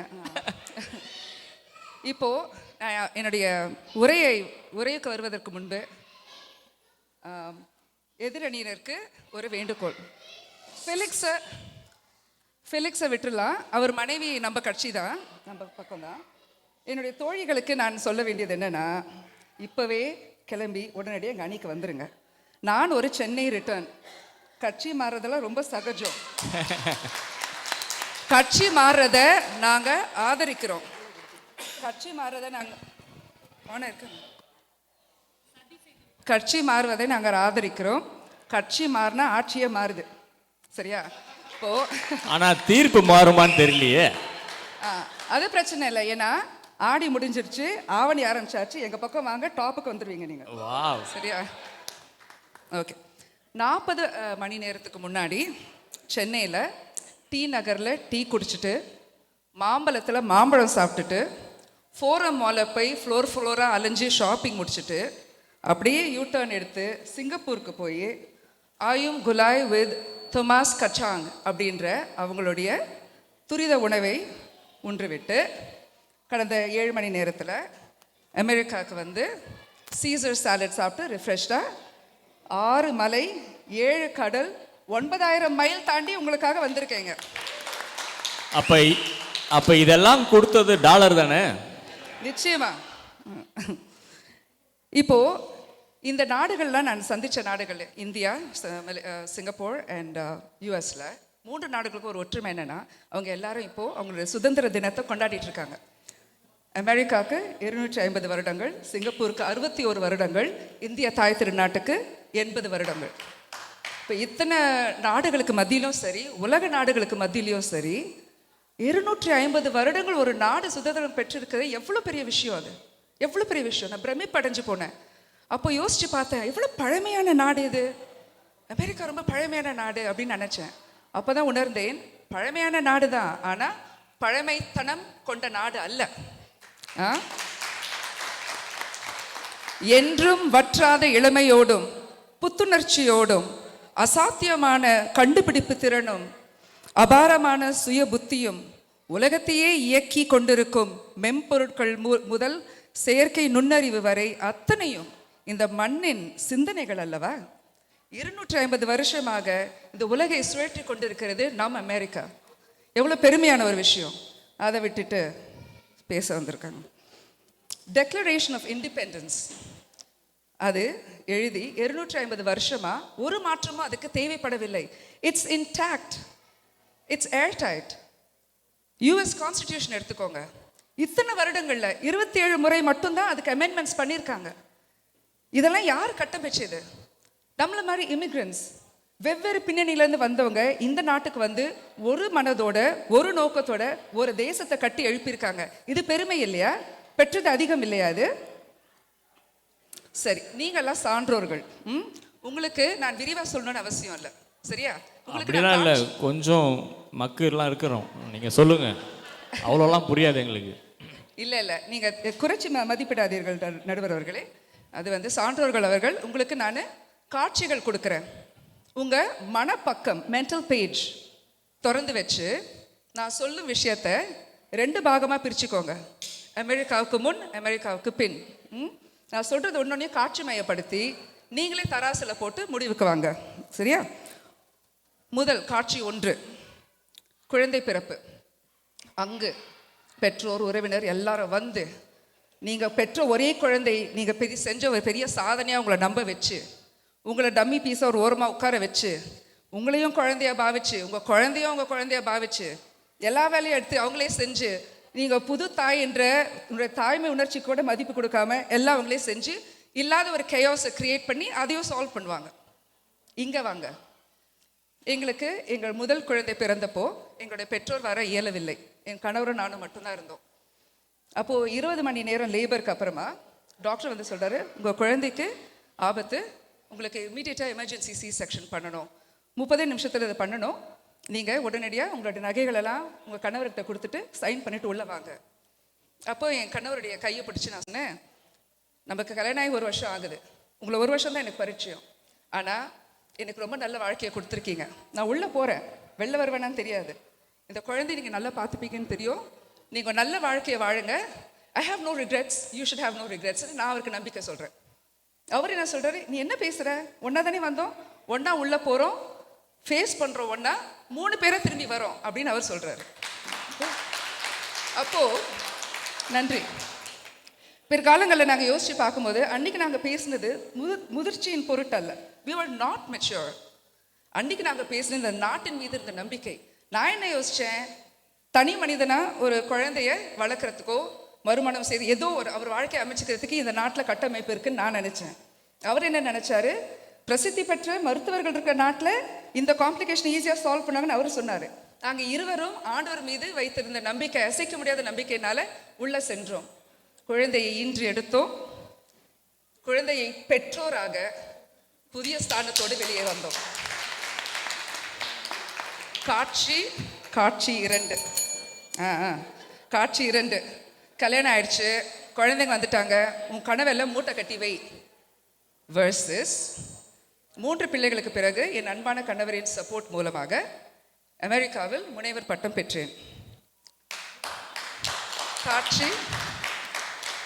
காட்சி 3. பணம் விரயம் பண்ணாத, ரிஸ்கெல்லாம் எதுக்கு, இந்த வயசில் இது தேவையா, அடக்கொடுக்கமா இருக்க மாட்டேன், பொண்ணு தானே. வெர்சஸ் நான் இப்போது I have realised my American dream. In June, I started my new business, Academy of Wellbeing and Excellence. நான் ஒரு தொழில் முனைவோர் என்ற இடத்துக்கு வந்திருக்கேன். அதுக்கு எனக்கு இந்த நாடு கொடுத்த பலம் என்ன தெரியுமா? I am allowed to fail. நான் இந்த நாட்டில் தவறு செஞ்சோம் திரும்பி வரலாம் அப்படின்ற நம்பிக்கை எனக்கு இந்த நாடு கொடுத்துருக்கு. அப்போது இதெல்லாம் நான் வச்சிருக்கும் போது நான் ஏன் பயப்படணும்? என்ன மேலும் என்னுடைய வெற்றிகள் சின்னதோ பெருசோ இதெல்லாமே என்னால் மற்றவர்கள் போற்றப்படுது, அங்கீகரிக்கப்படுது, கொண்டாடப்படுகிறது.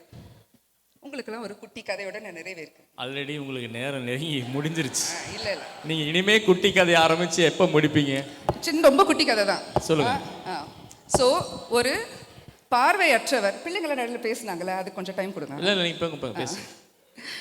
ஒரு பார்வையற்றவருக்கு ரொம்ப தேவையான ஒரு பொருள் என்ன?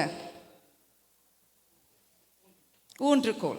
சரி, ஆண்டவருடைய கிருபையால் அனுகிரகத்தால் அவருக்கு கண் பார்வை கிடைச்சிருச்சு. அவர் முதல்ல செய்கிற காரியம் என்ன? அந்த ஊன்றுகோலை தூக்கி போடுவது. சபாஷ். அந்த ஊன்றுகோலை தூக்கி போடுவது தான் அவன் பார்வை பெற்றதற்கான சாட்சி. இந்த அணிக்கு நான் கேட்குறேன், பார்வை பெற்றும் ஊன்றுகோலையை பற்றி கொண்டிருக்க போகிறீர்களா? அதுக்கு ஊனமானதை சரி பண்ணிக்கலாம், எங்கள் பக்கம் வந்துடுங்க, சரியா? ஸோ இதில் என்னென்னா, நடுவர் அவர்களே, இவங்க பார்வை இருந்தும் குருடர்களாக இருக்காங்க. நீங்கள் கேள்வி இருந்தும் கேளாதவராக இருந்து விடாதீர்கள். எங்களுடைய அணிக்கு தீர்ப்பை நீங்கள் அனுபவித்ததன் பெயர் மூலமாக எங்களுக்கு தீர்ப்பை எங்கள் பக்கம் சாதகமாக வழங்கும்படி அன்புடன் கேட்டுக்கொள்கிறேன். நல்ல வாய்ப்புக்கு கொடுத்தமைக்கு நன்றி பாராட்டி விடைகிறேன். நன்றி, வணக்கம். அருமை அருமை அருமை, சிறப்பு. ஃபீலிக்ஸ் ரொம்ப பிரமாதமாக பேசினாரு. அவருக்கு எப்படி பதில் சொல்ல போகிறாங்க அப்படின்னு நான் நினச்சிட்டு இருந்தேன். ரொம்ப பிரமாதமாக பதில் சொல்லி அமர்ந்திருக்கிறாங்க நம்ம ராதிகா அவர்கள். அவர்களுடைய பாராட்டுகளை தெரிவிக்குமாறு அன்போடு கேட்டுக்கொள்கிறோம். அவங்களுடைய வாழ்க்கையிலிருந்து, அவங்களுடைய அனுபவத்திலிருந்து ஒன் பை ஒன்னாக அவங்களுடைய கருத்துக்களை எடுத்து வச்சாங்க. அதுலேயும் அவங்க காட்சி 1, காட்சி 2, காட்சி 3 அப்படின்னு ஒரு சினிமா டைரக்டராக வேற மாறி, இந்த காட்சியை பாருங்க, அந்த காட்சியை பாருங்க அப்படின்ட்டு ஆபி, அதாவது அமெரிக்காவுக்கு முன் அமெரிக்காவுக்கு பின் அப்படின்லாம் ரொம்ப பிரமாதமாக சொன்னாங்க. அவங்க கோடம்பாக்கத்துலேருந்து வராங்களாம், அதனால தான் சினிமா டைரக்ஷன் அப்படின்றாங்க. சிறப்பு. அதில் அவங்க சொன்னது, அந்த டெலிவரி சீன் சொன்னாங்க இல்லையா, ஒரு நம்ம எல்லாருக்குமே பெண்கள், உங்களுக்கு எல்லாரும் இன்னும் ரொம்ப நெருக்கமாக இருந்திருக்கும். ஆனால் அது அமெரிக்காவில் மட்டும்தான் சாத்தியமா? அன்பான கணவன் மனைவி எந்த உலகத்தில் இருந்தாலும் அது சாத்தியம்தான். அதனால் அது அமெரிக்காவோட சம்மந்தப்படணும்னு அவசியம் கிடையாது. அது ஒரு அன்பின் நிமித்தமாக நடக்கிற விஷயங்கள். ஏன்னா அதை விடவும் எதுவுமே இல்லாத அன்புமிக்க மனிதர்கள், கணவன்மார்கள், குழந்தைகளை பெற்று வளர்த்து எடுத்த ஊர்லேருந்து நம்ம வந்திருக்கோம். அதனால் அதை அவ்வளோ சீக்கிரம் சரியாக குறைச்சி மதிப்பிடக்கூடாது. அதனால் அந்த பாயிண்ட்டை நான் இந்த கருத்தோட தள்ளி வைக்கிறேன் அப்படின்றதையும் நான் சொல்லிக்கிறேன். அவை குறிப்பிலிருந்து நீக்கிறேன் அப்படின்றத நான் உங்கள்கிட்ட சொல்லிக்கிறேன். ஆனால் அவங்களுடைய படிப்பை பற்றி சொன்னாங்க. நிச்சயமாக அது ஏற்றுக்கொள்ளக்கூடிய ஒரு கருத்து தான். அதுபோல் அவங்க சிந்தனையை குறித்து பேசினாங்க. ஆனால் ஒரு நிமிஷம் அவங்க அந்த டிக்ளரேஷன் ஆஃப் இண்டிபெண்டன்ஸ்லாம் பேசும்போது எனக்கு, நான் எங்கே இருக்கிறோம், நம்ம இப்போ பட்டிமன்றத்தில் இருக்கிறோமா, நம்ம செனட்டில் எதுவும் உட்காந்துருக்கிறோமா அப்படின்ற மாதிரி ரொம்ப பிரமாதம். மிக அற்புதமாக பேசிய ராதிகா அவர்களுக்கு நமது பலத்த கைத்தட்டுதல்கள். நல்லா பேசுகிறீங்க, நீங்கள் தொடர்ந்து பேசுங்க ராதிகா. அவங்களுக்கு பதில் சொல்ல அதுக்கு முன்னாடி ஒரு சின்ன விஷயம். நாங்கள்லாம் இந்த பட்டிமன்றத்தை பற்றி ஒரே ஒரு மீட்டிங் மட்டும் போட்டோம். அப்போ என்ன பண்ணலாம் பண்ணக்கூடாதுன்றதை கேட்டாங்க, எல்லாம் நான் சொன்னேன். அப்போ ஒன்னே சொல்லியிருந்தேன், ஆனால் இவங்க யாருமே சொன்னதை கேட்கலன்றது தெளிவாக தெரியுது. பாட்டை பாட வேணாம், பாட்டுன்னா நீங்கள் சொல்லுங்க, ஏன்னா இது வந்து இசை கிடையாது, அதனால் பாட வேணான்னு சொன்னேன். ஃபெலிக்ஸ் ஜாஸ்மின்ல ஆரம்பித்து ஃபெலிக்ஸ் பாடி இப்போ இவங்களும் என்கிட்ட வந்து உட்காந்தோடனே கேட்டாங்க, நான் பாடலாமா அப்படின்னு. அவங்க இப்போ பேச தயாராகிறாங்களோ இல்லையோ, பாட தயாராகிறாங்கன்றது மட்டும் எனக்கு தெரியுது. அதை விடவும் அவங்க கேட்டது என்னன்னா, இல்லை அவங்க கூட பரவாயில்ல, நம்ம ஜாஸ்மின் கேட்டது என்னன்னா, எல்லாம் சரி, நீங்கள் தீர்ப்பை மாற்றி சொன்னால் நாட்டாம தீர்ப்பை மாற்றி சொல்லு, நாங்கள் சொல்லலாமா அப்படின்னாங்க. அம்மா பாயிண்ட் ஏதாவது இருக்குதுன்னா சொல்லுவான்னு பார்த்தா நீ தீர்ப்புக்கெல்லாம் வந்திருக்கிறிய அப்படின்னு. அதனால் வாங்க, இழந்ததை அதிகம் என்று பேச வருகிறார் நமது சுகதர்ஷினி அவர்கள். அவர்களுக்கு பலத்த கைத்தட்டுதல்கள். நடுவர் அவர்களுக்கும் இங்கு கூடியுள்ள என் நண்பர்கள் அனைவருக்கும் மாலை வணக்கங்கள். சொர்க்கமே என்றாலும் அது நம்ம ஊரை போல வருமா? அது எந்த நாடு என்றாலும் அமெரிக்காகவே இருக்கட்டும், நம்ம இந்தியாவுக்கு ஈடாகுமா? ஆனா அந்த சொர்க்கத்தை விட்டுட்டு தானே இங்க வந்திருக்கிறீங்க. நம் இந்தியாவில் நாம் பெற்றது அதிகம், அமெரிக்காவில் இழந்ததுதான் அதிகம். அரசர்களும் மன்னர்களும் ஆண்ட காலகட்டத்தில் நாடு கடத்தப்படுதல் என்று ஆயுள் தண்டனைக்கு நிகராக ஒரு தண்டனை இருந்தது. நம்ம இங்க வாழ்ற அமெரிக்கா வாழ்க்கையை பார்த்தா நம்மளுக்கும் அந்த நாடு கடத்துதல்ன்ற தண்டனை தான் கொடுத்துருக்காங்களோ என எண்ண தோணுகின்றது. உங்க வீட்டில் தான் வந்து பார்க்கணும் என்ன பிரச்சனை அப்படின்ட்டு. நம் பெற்றோர்களை, உற்றார் உறவினர்களை, பாலிய நண்பர்களை பிரிந்து பல ஆயிரம் மைல் கடந்து இந்த அமெரிக்காவில் வாழ்ந்து கொண்டிருக்கின்றோம். எங்கள் பெற்றோர்கள் தான் எங்கள் ஊன்றுகோல். அவங்களெல்லாம் அவ்வளோ ஈஸியாலாம் தூக்கி போட முடியாது. நல்ல நிகழ்வுகளோ துன்ப காலகட்டங்களோ எல்லாமே வீடியோ கால் தாங்க. ஊர் திருவிழாக்களா இருக்கட்டும், ஒரு திருமணங்களா இருக்கும், சின்ன சின்ன விசேஷம், ஞானஸ்தானம், புது நன்மை, காதுகுத்து, இப்படி அனைத்துமே பார்த்தீங்கன்னா அதில் நம்ம சந்திக்கிற உறவினர்களாகட்டும், பாலிய சிநேகிதர்களாகட்டும், அவர்களோட நம்ம பேசுகிற உரையாடல்கள், மகிழ்ச்சி பரிமாற்றங்கள், கிண்டல்கள், கேலிகள் என அனைத்தையுமே இங்கு இழந்து நிற்கின்றோம். சரி, 1 வருஷம் 2 ஆண்டுகள் இதை இழந்தா பரவாயில்ல. 10 வருடம் 20 வருடம்னு நம்ம வாழ்க்கையின் பெரும்பான்மையான பகுதியில் இந்த சுவாரஸ்யமான இன்பங்கள் எல்லாம் இழந்து தான் இங்கே இருக்கிறோம். நண்பர்களே, மெய்யழகன் அப்படின்னு ஒரு படம் ரீசெண்டாக வந்தது, பார்த்துருப்பீங்கன்னு நினைக்கிறேன். அந்த மெய்யழகன் திரைப்படத்தில் அரவிந்த் சாமி தன்னுடைய உறவினர் திருமணத்துக்கு சென்றிருப்பார். அப்படி அவர் சென்றிருக்கிறப்ப அவரோட முறப்பெண்ணை சந்திக்கிற அந்த காட்சி இருக்கே, எத்தனை பேருக்கு ஞாபகம் இருக்கு? முறப்பெண்ணை சந்திக்கிற காட்சி, வார்த்தைகளே இல்லாம உறவுகளோட பாசத்தை மிக அழகா காட்சிப்படுத்தியிருப்பாங்க. இன்னைக்கு முறப்பையனையோ முறப்பெண்ணையோ பார்த்து ரொம்ப நாள் ஆச்சு. நான்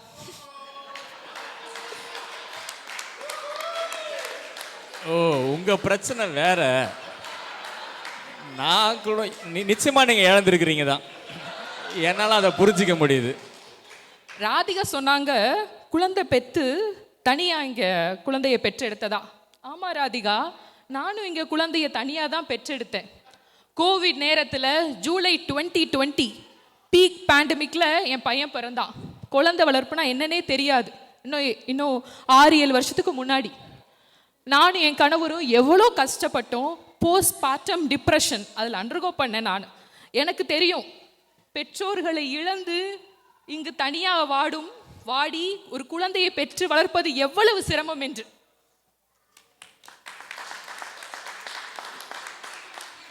இது போன்ற ஆயிரம் உதவிகளையும் இந்த மாதிரி சின்ன சின்ன சந்தோஷங்களையும் நம்ம இழந்து தான் இந்த அமெரிக்கா வாழ்க்கையை வாழ்ந்து கொண்டிருக்கிறோம் இன்னைக்கு.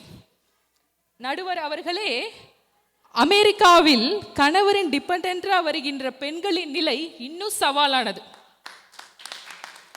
எதிரணியினர் சொன்னாங்க, வந்து இறங்கின உடனே உங்களுக்கு வேலை கிடைச்சிருச்சான். H4EADன்னு ஒன்று இருக்கு. அதில் வந்து இறங்கின ஒவ்வொரு பெண்களுக்கும் தெரியும் அது எவ்வளவு சிரமம் என்று. வேலை கிடைக்கிறதுக்குள்ள விடிஞ்சிரும். அதுக்கப்புறம் அந்த இஏடி எக்ஸ்டென்ஷன் வேற போகும். வருமா வராதா, வேலையில பாதியை விட்டுருவோமா, அப்படிதான் இருக்கும். கேரியர் பிரேக் மேல கேரியர் பிரேக் எங்களுக்கு நடக்கும். இந்த பெண்கள்லாம் இந்தியாவில் படித்து தனக்குன்னு ஒரு வேலை, நண்பர்கள், ப்ரொஃபஷ்னல் சர்க்கிள்னு ஒன்று அமைச்சிருப்பாங்க. அது எல்லாத்தையும் விட்டுப்புட்டு இங்கே வருவாங்க. கணவருக்கு வேலை கிடச்சிருச்சு யூஎஸில் அப்படின்னு ஒரே நம்பிக்கை இல்லை. இங்கே வந்தால் புதுசாக நண்பர்கள், மீண்டும் வேலை தேடணும், இப்படி பல விஷயங்கள் இருக்குது. இதுக்கு நடுவில் குழந்தைகளையுமே பெரிய உதவிலாம் எதுவும் இருக்காது. அவங்க தான் கஷ்டப்பட்டு வளர்த்து ஆளாக்கணும். சரி, நம்ம தான் இங்கே மிஸ் பண்ணுறோம். நம்ம குழந்தைகள் என்னென்ன மிஸ் பண்ணுறாங்க? தாத்தா பாட்டியின் அன்பு தினமும் அவங்களுக்கு கிடைக்குதா சொல்லுங்க? அவங்க சொல்லித்தர சின்ன சின்ன ஜெபங்கள், பைபிள் கதைகள், நல்ல பழக்க வழக்கங்கள், இது எல்லாத்தையும் நம்ம பிள்ளைங்களுக்கு தினமும் இங்கே கிடைப்பதில்லை. சாஃப்ட்வேர் இன்ஜினியராக இருக்கலாங்க, சரிங்களா? ஏஐ இன்ஜினியராக கூட இருக்கலாம், நிறைய சம்பாதிக்கலாம். ஆனால் நம்ம ஆஃபர் லெட்டர் இருக்கிற சம்பளம் எங்கே? பேங்க் அக்கௌண்ட்டில் கிரெடிட் ஆகிற சம்பளம் எங்கே? நம்ம வரி பணம்லாம் எங்கே செல்லுது? அமெரிக்காவின் முன்னேற்றத்திற்கா?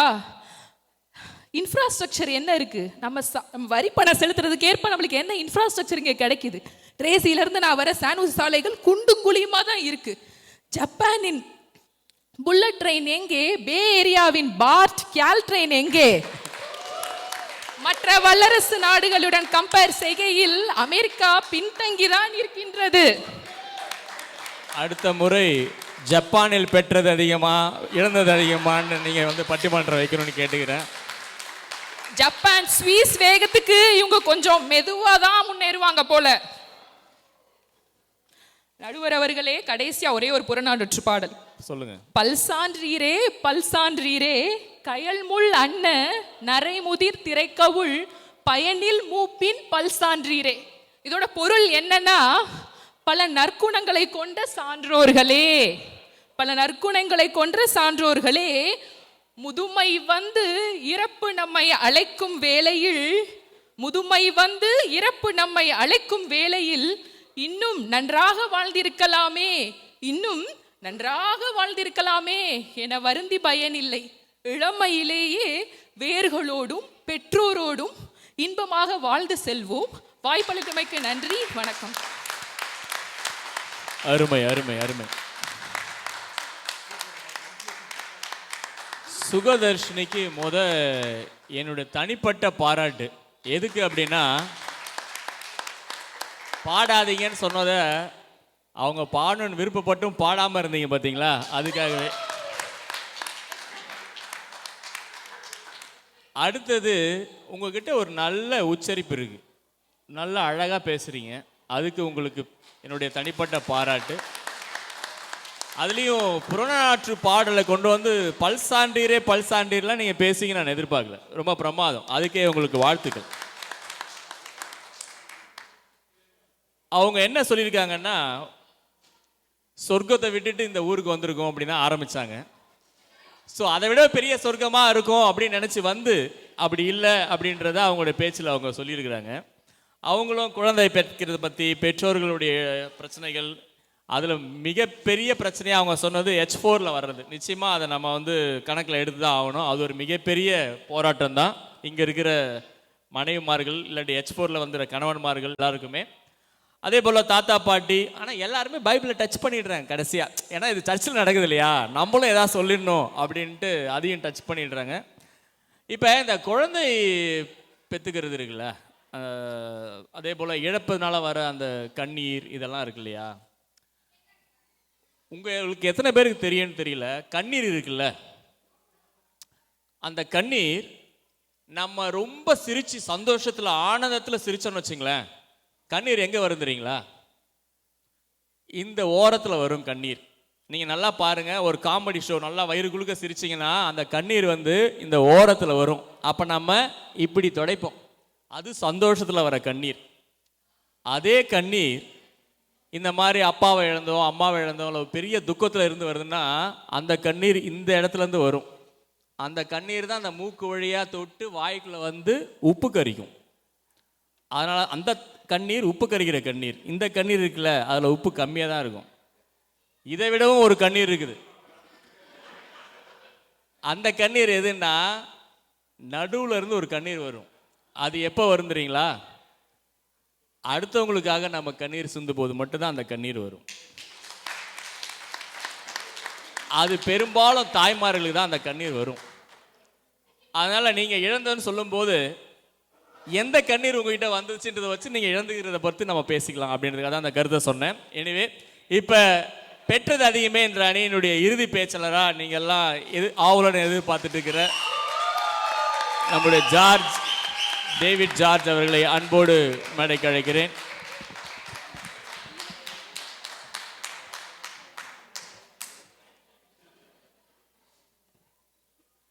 நடுவரே சொல்லிட்டாரு எல்லாரும் பைபிளை டச் பண்ணிட்டாங்கன்னு. அதனால் நான் பேசாமல் போனால் தப்பாயிரும்.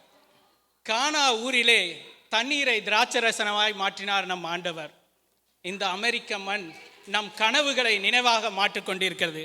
இதை உணர்ந்து பெற்றது அதிகம் என்று பேசி சென்ற என் அணியினருக்கும், ஆண்டிப்பட்டியில் உட்கார்ந்து கொண்டு அமெரிக்காவை பற்றி ஏக்கத்தோடு இருந்து அமெரிக்காவில் வந்து ஆண்டிப்பட்டியே மேல் என்று குறை கொண்டு புலம்பிக் கொண்டிருக்கும் புலம்ப போகும் எதிரணியினருக்கும், தன் காயல் என்ற கனவை இந்த கனவு தேசத்தின் வழியே அடைந்த நம் பட்டிமன்றத்தின் கதாநாயகன், தமிழ்தாய் பெற்றெடுத்த கலைமகன் ஜேசு சுந்தரமாறன் அவர்களுக்கும்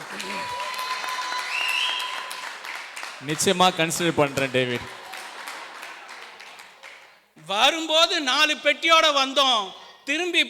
திரும்பி போனா ஒரு வேளை 4 கண்டெய்னர் ஃபுல்லா டாலரோட தாண்டா போவோன்ட்டு உழைச்சு கொண்டிருக்கும் பொதுமக்களே, உங்களுக்கும் என் மனமார்ந்த வணக்கம்.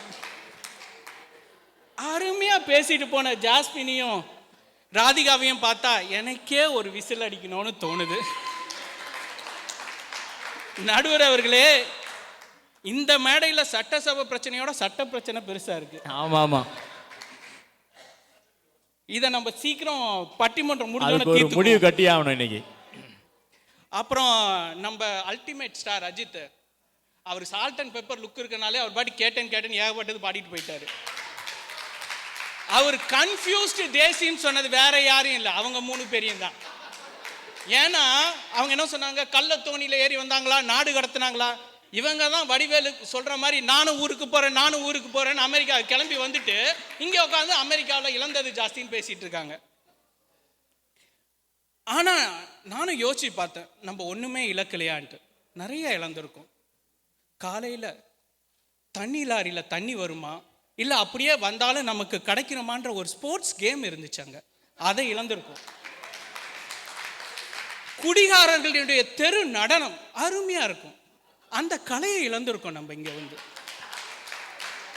கொசுக்கு கூட கை தட்டி பாராட்டுவோம், அந்த பாராட்டும் பண்பை இழந்திருக்கோம். இங்க பஸ்ல அப்படியே அடிச்சு பிடிச்சி ஏறி பக்கத்தில் இருக்கவனோட வேர்வை நம்ம மூக்கில் வந்து அப்படி உரசிட்டு போகும் பாருங்க, அந்த நெருக்கமான உறவை இழந்திருக்கோம். நம்ம கையில காசு இருந்தா அப்துல் கலாமுக்கு கூட ஆயுள் தண்டனை வாங்கி கொடுக்கலான்ற தன்னம்பிக்கையை இழந்திருக்கும். இந்த இழப்புகளை பத்தி இந்த எதிரணியினர் ஏன் பேச மறுக்கிறாங்கன்னு எனக்கு தெரியல. நடுவர் அவர்களே, இழப்புன்றது சாதாரணமானது. ஒன்றை இழந்தாதான் இன்னொன்று பெற முடியும். ஆனால் எதை இழந்து எதை பெறணுன்றதான் முக்கியம். தன்னுடைய வாழ்நாளில் 6 நிமிஷத்தை இழந்து என்னோட பேச்சை கேட்க வந்திருக்காங்க. அதை தகுதியுள்ளதா மாற்றுறது தான் என்னுடைய வெற்றி. அதுபோல தான் அமெரிக்கா வாழ்க்கையும். நம்மளுடைய வாழ்நாளில் சில பகுதிகளை இங்கே இழக்கிறோம், அதனால நம்ம என்ன பெறணுன்றதா இருக்கு. மனிதனுக்கு உணவு மட்டும் போதுமா, பாதுகாப்பு வேணும். என் புள்ள இன்னைக்கு வீட்டுக்கு போனால் கண்டிப்பாக பத்திரமா திரும்பி வரும்ன்ற நம்பிக்கையை இந்த ஊர் கொடுத்துருக்கு. பாதுகாப்பு மட்டும் போதுமா, கல்வி வேண்டும். ஒரு ஸ்கூல்ல கிரவுண்ட் இருக்கிறதுக்கும் ஒரு கிரவுண்ட்ல ஸ்கூல் இருக்கிறதுக்கும் உள்ள வித்தியாசம் தான் அமெரிக்கா எனக்கு கொடுத்தது. கல்வி மட்டும் போதுமா, தன் திறமையை நிரூபிக்க சுதந்திரம் வேணும். ராதிகா சொன்ன மாதிரி இந்த நாடு வெல்வதற்கு மட்டுமல்ல, வீழ்ந்து எழுவதற்கும் சுதந்திரம் கொடுத்திருக்கு. குழந்தைகளின் கனவுகளுக்கு இங்க நம்ம கட்டுப்பாடு விதிக்கிறது இல்லை. நடுவர் அவருடைய அறிமுக உரையில் சொன்னார் ஒரு கவிஞன், அது வேற யாரும் இல்லை, மறைந்த முத்துக்குமார் எழுதிய கவிதை தான். இல்லை இல்லை, சு வெங்கடேசனுடைய கவிதை. அதே கருத்தை முத்துக்குமாரும் சொல்லியிருக்காரு. கூட்டை நீ தாண்டி விட்டால் வண்ணத்து பூச்சி இல்லை, வீட்டை நீ தாண்ட விட்டால் வானமே இல்லைன்னு. கனவுக்கு செயல் கொடுத்தால் அந்த சூரியனில் செடி முளைக்கும், அடையாளம்தான் துறப்போம், எல்லா தேசத்திலும் போய் வசிப்போம்னு. இந்த நாடு நம்மளுக்கு என்ன கொடுத்துருக்குன்றதுக்கு ரொம்பலாம் ஆராய்ச்சி பண்ண தேவையில்ல. ஊருக்கு அப்பப்போ போறீங்களா, டிவியை போட்டு உட்காருங்க. மெடிமிக் சோப் உங்கள் சரும பிரச்சனைகளை தீர்க்க, தூசி துரும்புலேருந்து உங்கள் தூக்க. இந்த மாதிரி ஏதாவது ஒரு விளம்பரம் இங்கே நீங்கள் பார்த்துருக்கீங்களா? இது தேவையே படாது. ஒரு சுத்தமான சுகாதாரமான, நீங்கள் ஊருக்கு போய் ரொம்ப வருஷம் ஆயிடுச்சுன்னு நினைக்கிறேன். ஏன்னா இப்போ ரீசெண்டாக ஊருக்கு போனீங்கன்னா மெடிமிக்ஸ்லாம் வர்றதில்ல. தலைமுடி உதிர்வா அமேசான் எண்ணெயை தேய்ங்கள் தான் வருது இப்போலாம் ஆடு. அதுக்கு கூட அமெரிக்காவுக்கு பக்கம்தான் வந்தாகணும். நடுவர்களே, இவங்க சொன்னாங்க பெற்றதை பற்றி பேசுகிறாங்க. நானும் 2 பெற்றேன். இந்தியாவில் யாழினியை பெற்றேன், இங்கே முகிலனை பெற்றேன். எனக்கு 2ம் ஒன்று தான். ஆனால் என் வீட்டுக்காரம்மாக்கு 1 கோல்டு 1 டைமண்டு. அதை பற்றி நம்ம தனி பட்டிமன்றத்தில் பேசுவோம். ஆனால் யாழினி பிறந்து 6 மாதம் 60 தடவையாவது ஆஸ்பத்திரிக்கு போயிருப்போம். ஆனால் இங்கே முகிலனுக்கு 5 வருஷம் வரைக்கும் ஆன்டிபயோட்டிக்னா என்னன்னே தெரியாது. ஒரு சுகாதாரமான வாழ்க்கை இங்கே இலவசமாக கிடைக்குது. சொந்த பந்தங்கள் உறவுகளை இழக்கிறாங்கன்னு சொன்னாங்க. சொந்தனா சந்தோஷத்தில் மட்டும் பங்கிடுறவங்க சொந்தம் இல்லைங்க. நீங்கள் கஷ்டம்னு போய் படுக்கும் போது வந்து பார்க்குற ஒவ்வொரு நண்பர்களும் சொந்தம் தான். அந்த வகையில் ஒரு நாள் நீங்கள் ஹாஸ்பிட்டலில் போய் படுத்து பாருங்க, இந்த சேக்ரெட் ஹார்ட் குடும்பம் ஃபுல்லாக வந்து நிற்கும் உங்களுக்கு. அதை அனுபவிச்சவங்ககிட்ட கேட்டு தெரிஞ்சுக்கோங்க. அடுத்து ஊருக்கு போக முடியல, என்னென்னவோ ஒரு புலம்பி பண்ணாங்க. நீங்கள் இங்கே இருந்தால் மார்ஸுக்கு கூட டிக்கெட் வாங்கிடலாம். ஆனால் நம்ம ஊரில் நீங்கள் வச்சிங்களேன், நல்லது கெட்டதுக்கு மதுரைக்கு போகிறது கூட டிக்கெட் வாங்க முடியாது. ஐஆர்சிடிஎஸை ஓப்பன் பண்ணிங்கன்னு வச்சிங்களேன், அப்படியே உக்காந்துக்கும். அப்படியே மீறி காரில் ஏறி உக்காந்தானா தாம்பரத்துலேருந்து தடா வரைக்கும் டிராஃபிக் நிற்கிது. இந்த மாதிரி இந்த ஊர் நம்மளுக்கு, இந்த ஊரில் இருக்க பிரச்சனையாக பேசுகிறதெல்லாம் பாருங்களேன். பேசிக் பிரச்சனை பற்றி எதுவுமே பேச மாட்டாங்க. எல்லாம் இங்கே இவங்களுக்கு கிடச்சிருச்சு, அதனால் இவங்க பிரச்சனையை பெருசாக்கிக்கிட்டாங்க. நடுவர் அவர்களே, இறுதியாக நான் ஒன்று சொல்கிறேன். இந்த ஊர் ஒன்று சொர்க்கம்லாம் நான் சொல்ல வரல. எல்லா நாட்டிலையும் நிறைகளும் உண்டு, குறைகளும் உண்டு. என்ன போன்ற ஆயிரக்கணக்கான குடியேறிகளுக்கு கனவு காணும் தைரியத்தையும் அந்த கனவை நனவாக்குற தன்னம்பிக்கையை இந்த ஊர் கொடுத்துருக்கு. தமிழ்நாடு எனக்கு வேர் இல்லைன்னு சொல்ல, ஆனால் எனக்கு சிறகை கொடுத்தது இந்த அமெரிக்கா. இழந்தது சில நிகழ்வுகளைத்தான், ஆனால் பெற்றது நம் பரம்பரையின் ஏக்கங்களை. எனவே இவ்வளவு சொன்னதுக்கு அப்புறமும் இல்லை அமெரிக்காவில் இழந்தது தான் ஜாஸ்தின்னு நம்ம பிரின்சியா வந்து பேசினாங்கன்னா, அவங்க இன்று இரவே இந்தியா செல்வதற்கு டிக்கெட் என் செலவில் எடுத்து தரப்படும் என்றும், ஒருவேளை நடுவர் மறந்து அந்த பக்கம் தீர்ப்பு கொடுத்தால் அவருக்கும் டிக்கெட் ரெடியாக இருக்கிறது என்பதும். எனக்கு கட்டாயம் டிக்கெட் கொடுங்கப்பா, ரொம்ப காஸ்ட்லியாக இருக்குது டிக்கெட்டு. ஆகவே இதை மனதில் கொண்டு அமெரிக்கா வாழ்க்கையில் பெற்றது அதிகமே என்று தீர்ப்பு கூறி உங்கள் கிரீன் கார்டை பத்திரமாக வைத்துக் கொள்ளவும் என்று கூறி விடைபெறுகிறேன். நன்றி, வணக்கம். அருமை அருமை அருமை.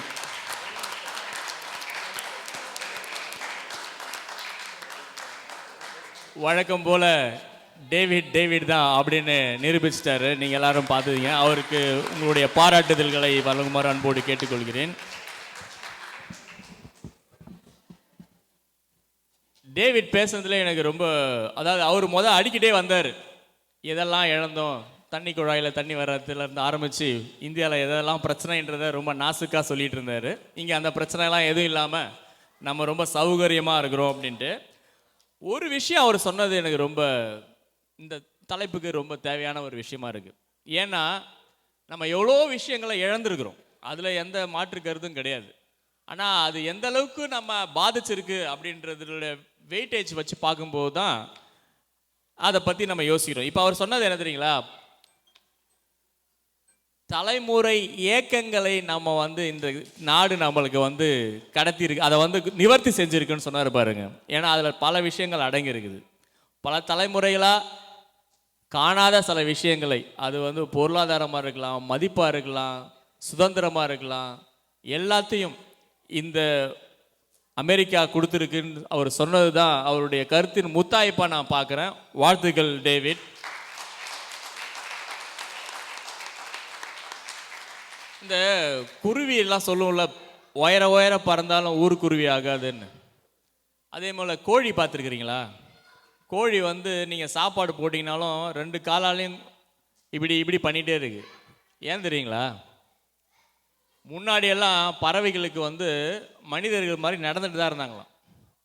அப்போ வந்து இந்த மிருகங்கள் மனிதர்களாக வந்து இந்த பறவைகளை எல்லாம் அடித்து சாப்பிட ஆரம்பித்தோடனே எல்லாரும் தவம் இருக்கலாம், கடவுள்கிட்ட போய் ஒரு தவம் கேட்கலாம், நம்ம ஒரு வரம் கேட்கலாம், இந்த மனிதர் பதர்கள்ட்டேருந்து எங்களை காப்பாற்றுங்க, இல்லைங்களா அடித்து சாப்பிட்டுட்டே இருக்கிறாங்க அப்படின்னோடனே என்ன வேணும் அப்படின்னு கேட்டாராம். இவங்ககிட்டேருந்து காப்பாற்றுறதுக்கு எங்களுக்கு எதாவது கொடுங்க அப்படின்னு, கடவுளே அப்படின்னு தியானம் இருக்கலாம் அப்படின்னு ரொம்ப நேரமாக தவம் இருந்தாங்க.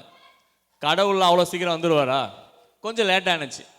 அப்போ சிட்டுக்குருவி என்ன பண்ணுச்சு, ரொம்ப பசிக்குது, உண்ணாவிரலாம் இருக்க முடியல என்னால், நான் வேணால் லைட்டாக போய் சாப்பிட்டு வந்துடுறேன், நீங்களாம் கொஞ்சம் இருங்க அப்படின்ட்டு போயிடுச்சு. கொஞ்ச நேரம் கழித்து காக்கா என்ன பண்ணுச்சு, எனக்கும் பசிக்குது, நான் ஒருத்தர் இல்லாட்டி என்ன, இவ்வளோ பேர் நீங்கள் இருக்கிறீங்களே, கடவுள் வந்தேன்னா எனக்கும் சேர்த்து நீங்கள் கேளுங்கன்னு சொல்லிட்டு அதுவும் போயிடுச்சு.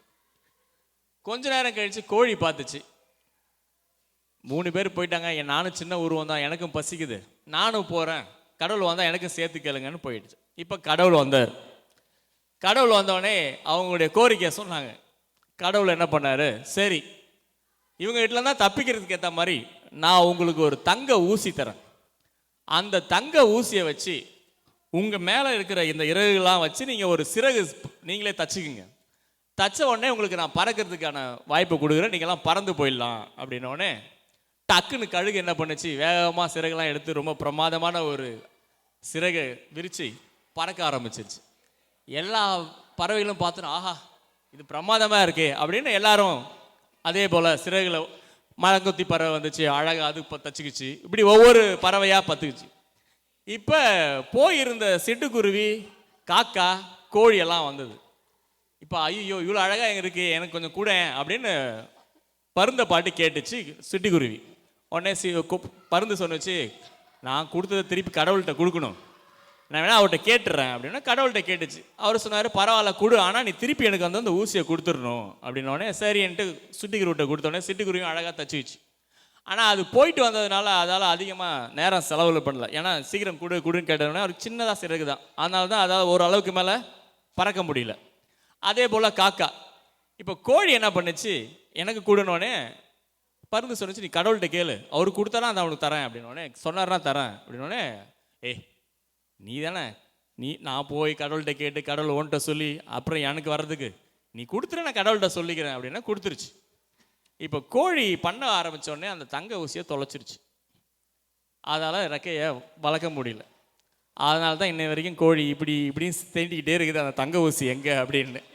அதுபோல தான் இந்த அமெரிக்க வாழ்க்கைன்ற தங்க ஊசியால் நம்ம சிறகை பெற்றோமா இல்லை கோழி மாதிரி இன்னும் தேடிக்கிட்டே இருக்கிறோமா, என்னதான் நமக்கு கிடைச்சிச்சு அப்படின்றத அந்த பட்டிமன்றத்தினுடைய தலைப்பு. அப்போ இழந்தது அதிகம் அப்படின்ற தலைப்பு அந்த அணியினுடைய இறுதி பேச்சாளராக வாங்க பிரின்சியா வந்து உங்கள் கருத்தை சொல்லுங்கள்.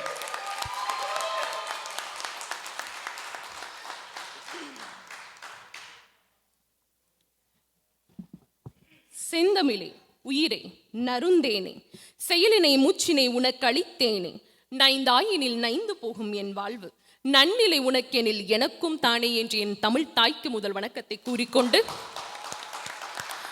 மனுநீதி சோழன் போல் நீதி வழங்க செந்தாமரையில் வீற்றிருக்கும் நடுவர் ஜேசசுந்தரமாறன் அவர்களே, பிரமாதம். தான் என்ன இழந்திருக்கிறோம் என்று கூட தெரியாத மாசில்லாத குழந்தைகளான எதிரணியினரே, மாசு மறுவற்ற ஆட்டுக்குட்டிகள், இழந்து மெலிந்து வாடி அமர்ந்திருக்கும் எண்ணணியினரே, அவையில் வீற்றிருக்கும் உங்கள் அனைவருக்கும் எனது வணக்கத்தை தெரிவித்துக் கொள்கின்றேன். ஒரு 5-6 வருஷத்துக்கு முன்னாடி அமெரிக்க வாழ்க்கை சாபம் அப்படின்னு எண்ணணில பேசினவர் தான் டேவிட். இப்போ என்ன எதிரணியில உட்கார்ந்து இருக்கிறாரு. பாவம், அவருக்கு என்ன இழப்போ தெரியல நடுவரே. நேத்து தான் இந்தியால இருந்து ஃப்ளைட்ல வந்தாங்க ராதிகா. அவங்க சொன்னாங்க 6 மலை கடந்து 7 கடல் தாண்டி வந்தாங்க அப்படின்னு. அவசர அவசரமா ஏன் ஓடி வந்தாங்க தெரியுமா? நம்ம தாத்தா எந்த நாட்டுல எந்த குண்டை போட போறாரு, யார வம்பு கிழத்து வச்சிருக்க போறாரு அப்படின்னு போர் தீவிரம் அடையிறதுக்கு முன்னாடி உள்ள வந்து சேர்ந்துடணும் அப்படின்ட்டு ஓடி வந்திருக்கிறாங்க. இப்படி பயந்து பயந்து வாழ்க்கை வாழ்றதெல்லாம் ஒரு பொழப்பா நடுவரே? நம்முடைய நிம்மதியே இழந்துட்டோமே. ஒரு எக்ஸ்பெரிமெண்ட் பண்ணாங்க நடுவரே. கண்ணாடி ஜாடியில் பூச்சியெல்லாம் உள்ளே போட்டுட்டு மூடி வச்சுட்டாங்க. அந்த பூச்சியெல்லாம் வெளியே வர்றதுக்கு எவ்வளவோ ட்ரை பண்ணி பார்க்குது, வெளியே வர முடியல. கொஞ்ச நேரம் கழிச்சதுக்கப்புறம் அந்த மூடியை திறந்து விடுறாங்க. அந்த பூச்சியெல்லாம் வெளியே ட்ரை பண்ணாமல் அப்படியே உள்ளே இருக்குது. அந்த மாதிரி ஏன் அப்படின்னு நீங்கள் நினைக்கிறீங்க? ஏன்னா அது பழகி போயிருச்சு. அந்த மாதிரி இழந்து இழந்து இழந்து பழகி போனவர்கள் தான் என்னுடைய எதிரணியினர். 2026 எலெக்ஷன்ல நாமெல்லாம் போய் ஒரு ஓட்டு போட முடிச்சுதாங்க. ஓட்டு உரிமையை கூட இழந்துட்டோமே. போய் மட்டும் போட்டிருந்தீங்க, இங்க வந்திருக்க மாட்டீங்க. அதனால இப்ப என்ன ஆகி போச்சு பாருங்க. இத்தனை பேர் ஓட்டு போக முடியாதனால எத்தனையோ எம்எல்ஏக்களை அவர்கள் இழந்து விட்டார்கள் நடுவரே. எத்தனையோ பேர் எம்எல்ஏக்கள் ஆயிருக்கலாம். ஒரு ஏக்க பெருமூச்சோடு தானே நடுவரே வாழ்க்கை நகருது. நாமெல்லாம் ஒரு கப்பல் பறவைகள். எப்படின்னு கேட்டிங்கன்னா, ஒரு கப்பல் கரையை வந்து ஒதுங்கி இருக்கும்போது ஒரு பறவை போய் பசிக்காக கொத்தி கொண்டிருக்கின்றது. கப்பல் நகர்ந்து போகிறது. ரொம்ப தூரம் போயிருச்சு. அந்த பறவைக்கு அப்பதான் வந்து தெரியுது, ஓ ரொம்ப தூரம் கப்பல் வந்துருச்சு, நம்ம கரைக்கு போகணும் அப்படின்னு அவசர அவசரமா பறந்து கரையை போய் அடையணும்னு பார்க்குது. கரைக்கு போக முடியாதுன்ட்டு திரும்ப கப்பலுக்கு வருது. திரும்ப கப்பல்ல மனசு கேட்கல, திரும்ப கரைக்கு போறதுக்கு பறக்குது. அந்த மாதிரி கப்பல்லையும் இல்லாம கரைக்கும் போக முடியாம நம்ம தவிக்கிற தவிப்பு இருக்கிறே நடுவரே, இந்தியாவுக்கும் அமெரிக்காவுக்குமான தவிப்பு. அதை என்னன்னு சொல்றது? அமெரிக்காவில் வந்து செட்டில் ஆகலாம்னு வந்தா அமெரிக்கா காட்டில் வந்து செட்டில் ஆகிருக்கிறோம் நடுவரே. நாங்கள் முழி பிதுங்கி நிற்கிறோம். எங்கே பார்த்தாலும் பொட்டல் காடு தான், தீ பிடிக்குது. இங்கே தான் கூட்டு குடும்பம் அதிகமாக இருக்கு நடுவரே. கூட்டு குடும்பம்னா என்னன்னு கேட்டிங்கன்னா, ஒரு வருஷத்துக்கு தேவையான மொத்த கூட்டையும் செஞ்சு ஃப்ரிட்ஜில் வச்சுருவோம். அதுதான் நாங்கள் வந்து கூட்டும் குடும்பமுமாக வாழ்கிறோம். இந்தியாவில் என்னென்ன வசதிகள் இருக்குதுன்னு தெரியாம கிணத்து தவளையா இருக்கிறதுனால தானே எதிரணியில இருந்து வந்து இப்படி பேசிட்டு போனாங்க. சாப்பாடு வேணுமா ஸ்விக்கி, சாமான் வேணுமா ஜெப்டோ, வீட்டில் டொமேட்டோ இல்லையா ஜொமேட்டோ, நாம போக வேண்டிய இடத்துக்கு நாம போகவே வேண்டாமா டன்சோ, மேட்சிங் இயரிங் வேணுமா பிளிங்கிட். இப்படி கண் இமைக்கும் நேரத்தில் உங்க கையில வந்து விழுகும். இந்தியாவில் காய்ச்சல் தலைவலிக்கு கூட டாக்டரை பார்த்தலாம் நடுவரே. ஆனா இங்க நெஞ்சு வலிக்கு கூட 3 மாசம் கழிச்சு தான் அப்பாயின்மெண்ட் கிடைக்குது.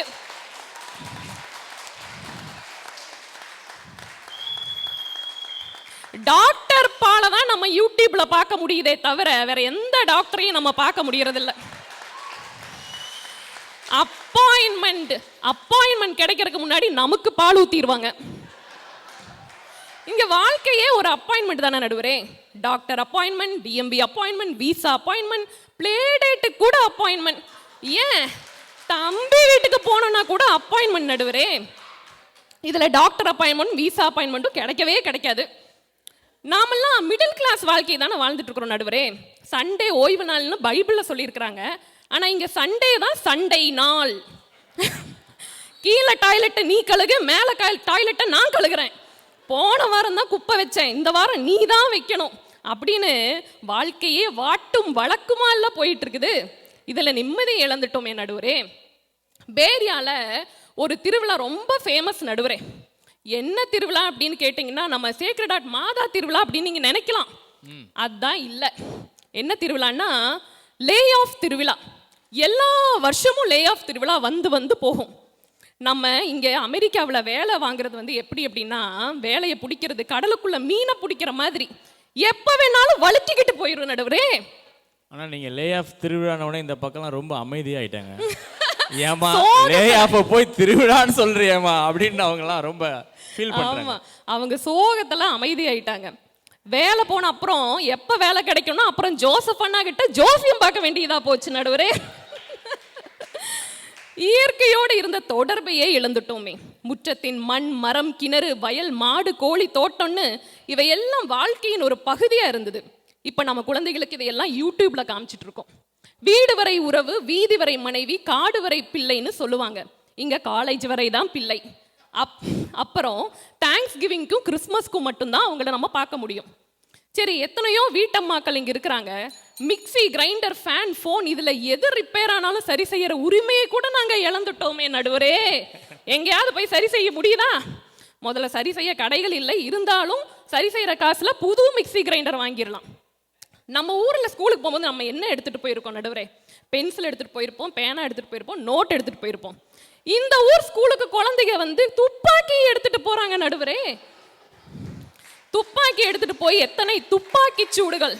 துப்பாக்கி கலாச்சாரத்தை நாம் எதிர்க்க வேண்டும். ஆனால் அவங்க ஆதரித்து பேசிட்டு இருக்காங்க. பெற்றோர்களோட மனசு எவ்வளவு பதைக்குது. எத்தனை குழந்தைகளை இழந்திருப்பார்கள். ஆனுவல் ஹெல்த் செக்அப்னு சொல்லிட்டு குழந்தைய கொண்டு போய் காட்ட போனா லெட் கண்டென்ட் அதிகமாயிருச்சு அப்படின்னு ஹெல்த் கேர் டிபார்ட்மெண்ட்ல இருந்து வந்து குழந்தைய தூக்கிட்டு போயிட்டாங்க.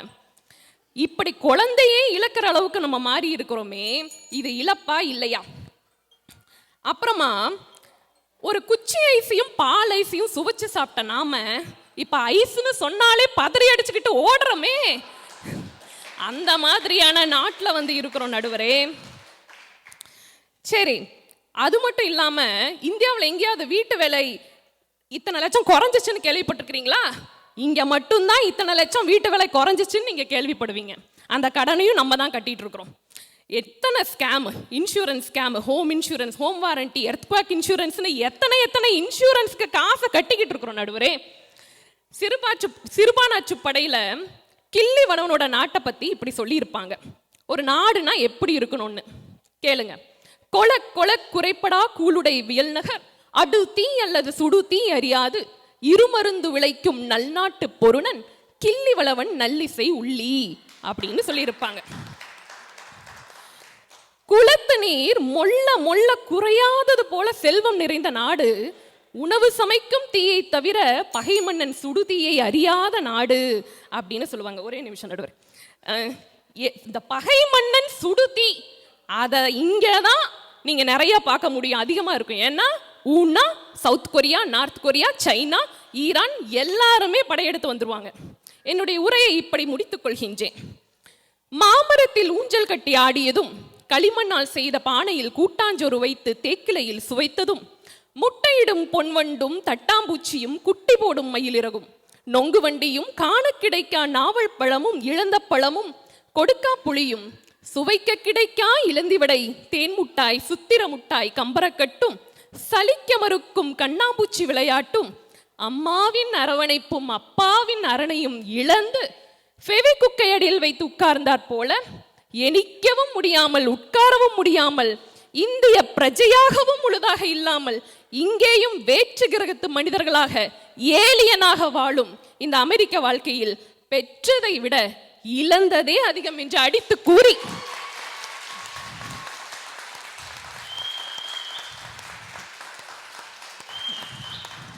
அமெரிக்க வாழ்க்கையில் பெற்றதை விட இழந்ததே அதிகம் என்று தீர்ப்பு வழங்குமாறு பணிவுடன் கேட்டுக்கொண்டு விடைபெறுகின்றேன். நன்றி, வணக்கம். அருமை அருமை, பிரமாதம். இன்னைக்கு பிரின்சியா ஒரு பிடிச்சிட்டாங்க. எத்தனை நாள் தேக்கி வச்சிருந்தாங்கன்னு தெரியல. வா, இன்னைக்கு ஒரு வழி பண்ணிடுறேனா அப்படின்னு வந்திருக்காங்க. ரொம்ப அருமை, மிக பிரமாதமாக பேசிய பிரின்சியா அவருக்கு நம்மளுடைய பாராட்டுதல்கள்.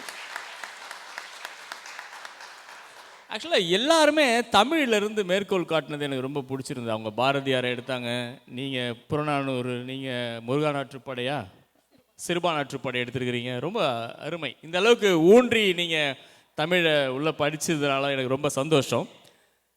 எனக்கு பிரின்சியா சொன்னதில் வந்து இப்போ நிறைய விஷயங்கள், அதுக்கு முன்னாடி இந்த 6 பேருக்கு உங்களுடைய கைத்தட்டுதலை கொடுத்துருங்க.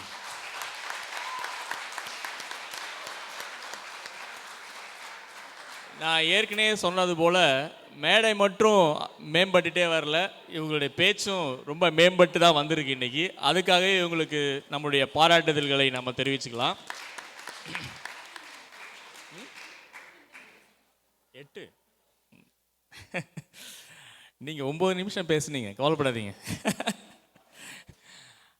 இப்போ எனக்கு இவங்க சொன்னதில் ரொம்ப பிடிச்சது என்ன அப்படின்னா அந்த தவிப்பு. ஏன்னா நீங்கள் இந்த தலைப்பே என்னன்னு பார்த்தீங்க அப்படின்னா, நமக்கு எல்லாருக்குமே தெரியும், ஒர்க்கில் சொல்லுவாங்கள்ல ஒரு டைலாக், ஒரு ப்ராஜெக்ட் முடிஞ்ச உடனே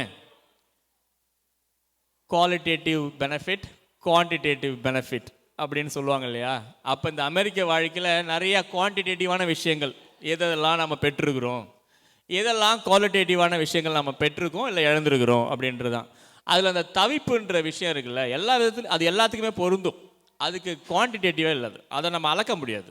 ஏன்னா அந்த தவிப்பை ஒவ்வொருத்தரும் அனுபவிச்சா மட்டும்தான் முடியும். ஸோ அது ஒரு முத்தாய்ப்பான விஷயமா நான் நீங்கள் பேசுகிறதுலேருந்து எடுத்துக்கிறேன். அதுக்காகவே அவங்களுக்கு நம்மளுடைய பாராட்டுதல்கள். நேரம் நெருங்கிடுச்சு, சாப்பாடெலாம் தயார். இப்போ நான் ரொம்ப சுருக்கமாக நம்ம தீர்ப்புக்குள்ளே போயிடலாம். நான் ஏற்கனவே சொன்னது போல் இது வந்து ஒரு கணக்கு வழக்கு பார்க்கறது தான் இல்லையா.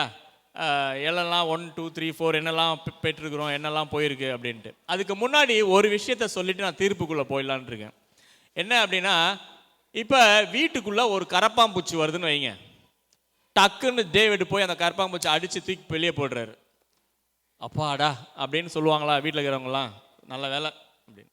இப்போ ஒரு பட்டாம்பூச்சி உள்ளே வருதுன்னு வச்சுங்க, அப்படியே டேவிட் டப்புன்னு அடித்து அந்த பட்டாம்பூச்சியை போட்டாருன்னு வச்சுங்க, சாவடிச்சாருன்னு வச்சுங்க, நம்ம என்ன சொல்லுவோம், ஏய் ஏன்பா பட்டாம்பூச்சியை போய் அடிக்கிற அப்படின்னும்.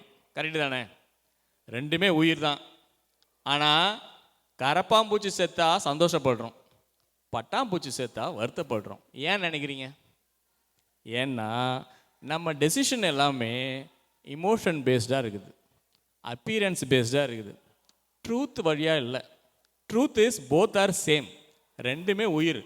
ஆனால் நம்ம பல நேரங்களில் இந்த உலகத்தில் பார்க்குற பார்வை, எடுக்கிற முடிவுகள் எல்லாமே இமோஷன் பேஸ்டாக எடுக்கிறோம், இல்லை அப்பீரன்ஸ் வச்சு எடுக்கிறோம், இல்லை நம்ம பார்க்கறதுக்கு என்ன தெரியுதோ அதை வச்சு எடுக்கிறோம். உண்மையின்பால் நம்ம என்றைக்குமே எடுக்கிறதே இல்லை முடிவு. ஆனால் இன்றைக்கி நம்ம எடுக்க போகிற தீர்ப்பு உண்மையின்பால் எடுக்க போகிறோம். அதனால் எல்லா இமோஷனையும் நம்ம கன்சிடர் பண்ணாலும் எது உண்மையோ அதை தான் நம்ம பேச போகிறோம், அதுதான் தீர்ப்பாக இருக்க போது. மிக சுருக்கமாகவே நான் தீர்ப்புக்குள்ளே சொல்லிடுறேன். சொல்கிறதுக்கு நிறையா இருக்குது, நமக்கு நேரம் இல்லாததுனால நான் ரொம்ப சுருக்கமாக இந்த தீர்ப்பை நான் சொல்கிறேன். இப்போ நான் ஏற்கனவே சொன்ன மாதிரி குழந்தை பிறந்து வெளியே வரும்போது நம்ம தாத்தா பாட்டி என்ன சொல்லுவோம், அந்த குழந்தை ஆடையற்று ஆபரணமற்று வெறும் அம்மனமாக இந்த உலகத்தில் ஒரு குழந்தை வருது. நம்ம தாத்தா பாட்டி என்ன சொல்லுவாங்க, ராசா ராசாத்தி வந்துட்டியான்னு சொல்கிறோம்ல. அப்போ இந்த கண்ட்ரிக்குள்ளே நம்ம எதுவும் இல்லாமல் 2 சூட்கேஸுக்குள்ளே உள்ள ஒரு நுழைஞ்சு நம்மளை ராசாவா இந்த கண்ட்ரி ஆக்க இருக்கு, நம்மளை ராசாத்தியா இந்த கண்ட்ரி. ஏன்னா நம்ம ஊருக்கு போகும்போது அப்படி தானே நம்மளை பார்க்குறாங்க, வாடா ராசா, எப்போ வந்த, வா ராசாத்தி. அப்படி நமக்கு ஒரு மதிப்பு மரியாதை எல்லாம் கொடுத்தது இந்த கண்ட்ரி தான். அப்போ பொருளாதாரமாக இருக்கலாம், சுதந்திரமாக இருக்கலாம், வேலை வாய்ப்பாக இருக்கலாம், கல்வியாக இருக்கலாம், நமக்கான அத்தனை சௌகரியங்களையும் நம்ம நினச்ச நேரத்தில் நினச்சதை செய்யக்கூடிய எல்லா விஷயங்களையும் கொடுத்தது அமெரிக்கான்றதை நம்ம நிச்சயமாக மறுக்க முடியாது. அதனால் என்னவோ பெற்றது என்றைக்குமே அதிகமாக தான் இருக்குது. ஆனால் அதே சமயம் இழந்தது அப்படின்னு இவங்க சொன்ன அத்தனை விஷயங்கள் நம்ம கணக்கில் எடுத்து பார்க்கும்போது நிச்சயமாக நம்ம இழந்ததுமோ இல்லையோ நம்ம பெற்றோர்கள் தான் நிறையா இழந்திருக்கிறாங்க. நம்ம கூட அவங்களால இருக்க முடியாமல், தேவையான நேரங்களுக்கு அவங்க கூப்பிட்ற தூரத்தில் நம்ம இல்லாமல், சாப்பிட்டியான்னு கேட்காம, இல்லை அவங்க ஒரு இழப்புக்கு நம்ம போக முடியாமல், நம்ம இழந்ததை விடவும் நம்ம பெற்றோர்கள் தான் நமக்கு அதிகமாக நம்மளால் இழப்பை சந்திச்சிருக்கிறாங்க, நம்மளும் தான் இழந்திருக்கிறோம். அதே போல் நம்மளோட குழந்தைகள், இப்போ நமக்குனாச்சும் நம்ம பிறந்து வளர்ந்து இங்கே கிட்டத்தட்ட கருவேப்பிலையிலேருந்து காய்கறி கறி வரைக்கும் எல்லாம் கிடைக்கிது, எல்லா வாழ்க்கையும் நம்ம அனுபவிச்சிட்டோம். ஆனால் நம்ம குழந்தைகள் ஒரு கட்டத்துக்கு மேலே நம்ம கூட இருக்க முடியாது, அவங்களுடைய உலகத்துலையும் இருக்க முடியாமல் ஏதோ ஒரு வாழ்க்கையை வாழ போகிறாங்களேன்ற பயம் நமக்கு எப்போதுமே இருக்குது. அப்போ அது ஒரு பெரிய இழப்பு தான். அந்த பயம் நம்ம ஊரில் இருந்திருந்தோம்னா நமக்கு இருந்திருக்க வாய்ப்பே கிடையாது. அப்போ அது ஒரு பெரிய இழப்பு தான். அப்போ இப்படி உணர்வுகள் சார்ந்து நிறையா இழப்புகள் நமக்கு இருக்குது. நிறைய சௌகரியங்கள் இந்த நிலம் கொடுத்தாலும் நம்முடைய உறவுகளாக இருக்கட்டும், நம்முடைய குழந்தைகளாக இருக்கட்டும், இப்படி பல இழப்புகளை எனக்கு என்னவோ தனிப்பட்ட விதத்தில் நான் ஃபீல் பண்ணுறது என்ன அப்படின்னா, இழப்பு தான் அதிகம் அப்படி தான் நான் ஃபீல் பண்ணுறேன். ஆனாலும் என்ன அதில் சிக்கல் இருக்குது அப்படின்னா, இப்போ நம்ம ஒரு ஊருக்கு போகிறோன்னு வைங்களேன், ஒரு 2 பேகை எடுத்து ஷோல்டரில் மாட்டிட்டு 2 கைப்பை இப்படி எடுத்துக்கிட்டு நம்ம நடந்து போகிறோம், ரொம்ப தூரம் வெயிட் பண்ணுறோன்னா அது வழியாக தான் இருக்கும். ஆனால் அது அந்த வழியை விட அதே நேரம் பக்கத்தில் வந்த டேவிட் என்கிட்ட அவருடைய பேக்கையும் எனக்கு சேர்த்து கொடுத்தாருன்னு வச்சுங்களேன், அந்த வலி ஜாஸ்தியாக இருக்கும். ஏன்னா அது என் பேக் இல்லை, அவருடைய பேகு. நம்ம வலிகளை நம்ம சுமக்கும் போது நமக்கு வலி தெரியறதில்ல, அடுத்தவங்க வலியை சுமக்கும் போது தான் நமக்கு அதிகமான வலி தெரியுது. அப்படி பார்க்கும்போது எனக்கு என்னவோ இழப்பு தான் அதிகம்னு தெரிஞ்சாலும் நம்ம என்னைக்கு இழந்துட்டோம்னு நினைக்கிறோமோ பெட்டியை கட்டியிருப்போம். பர்சனலாக நான் இழப்பு தான் நினச்சாலும், ஆனால் நம்ம என்னைக்கு பெட்டியை கட்டலையோ பெற்றது தான் அதிகம். எனவே அமெரிக்க வாழ்க்கையால் பெற்றது தான் அதிகம் என்று தீர்ப்பை கூறி உங்களிடமிருந்து விடைபெறுகிறோம். நன்றி, நன்றி, நன்றி.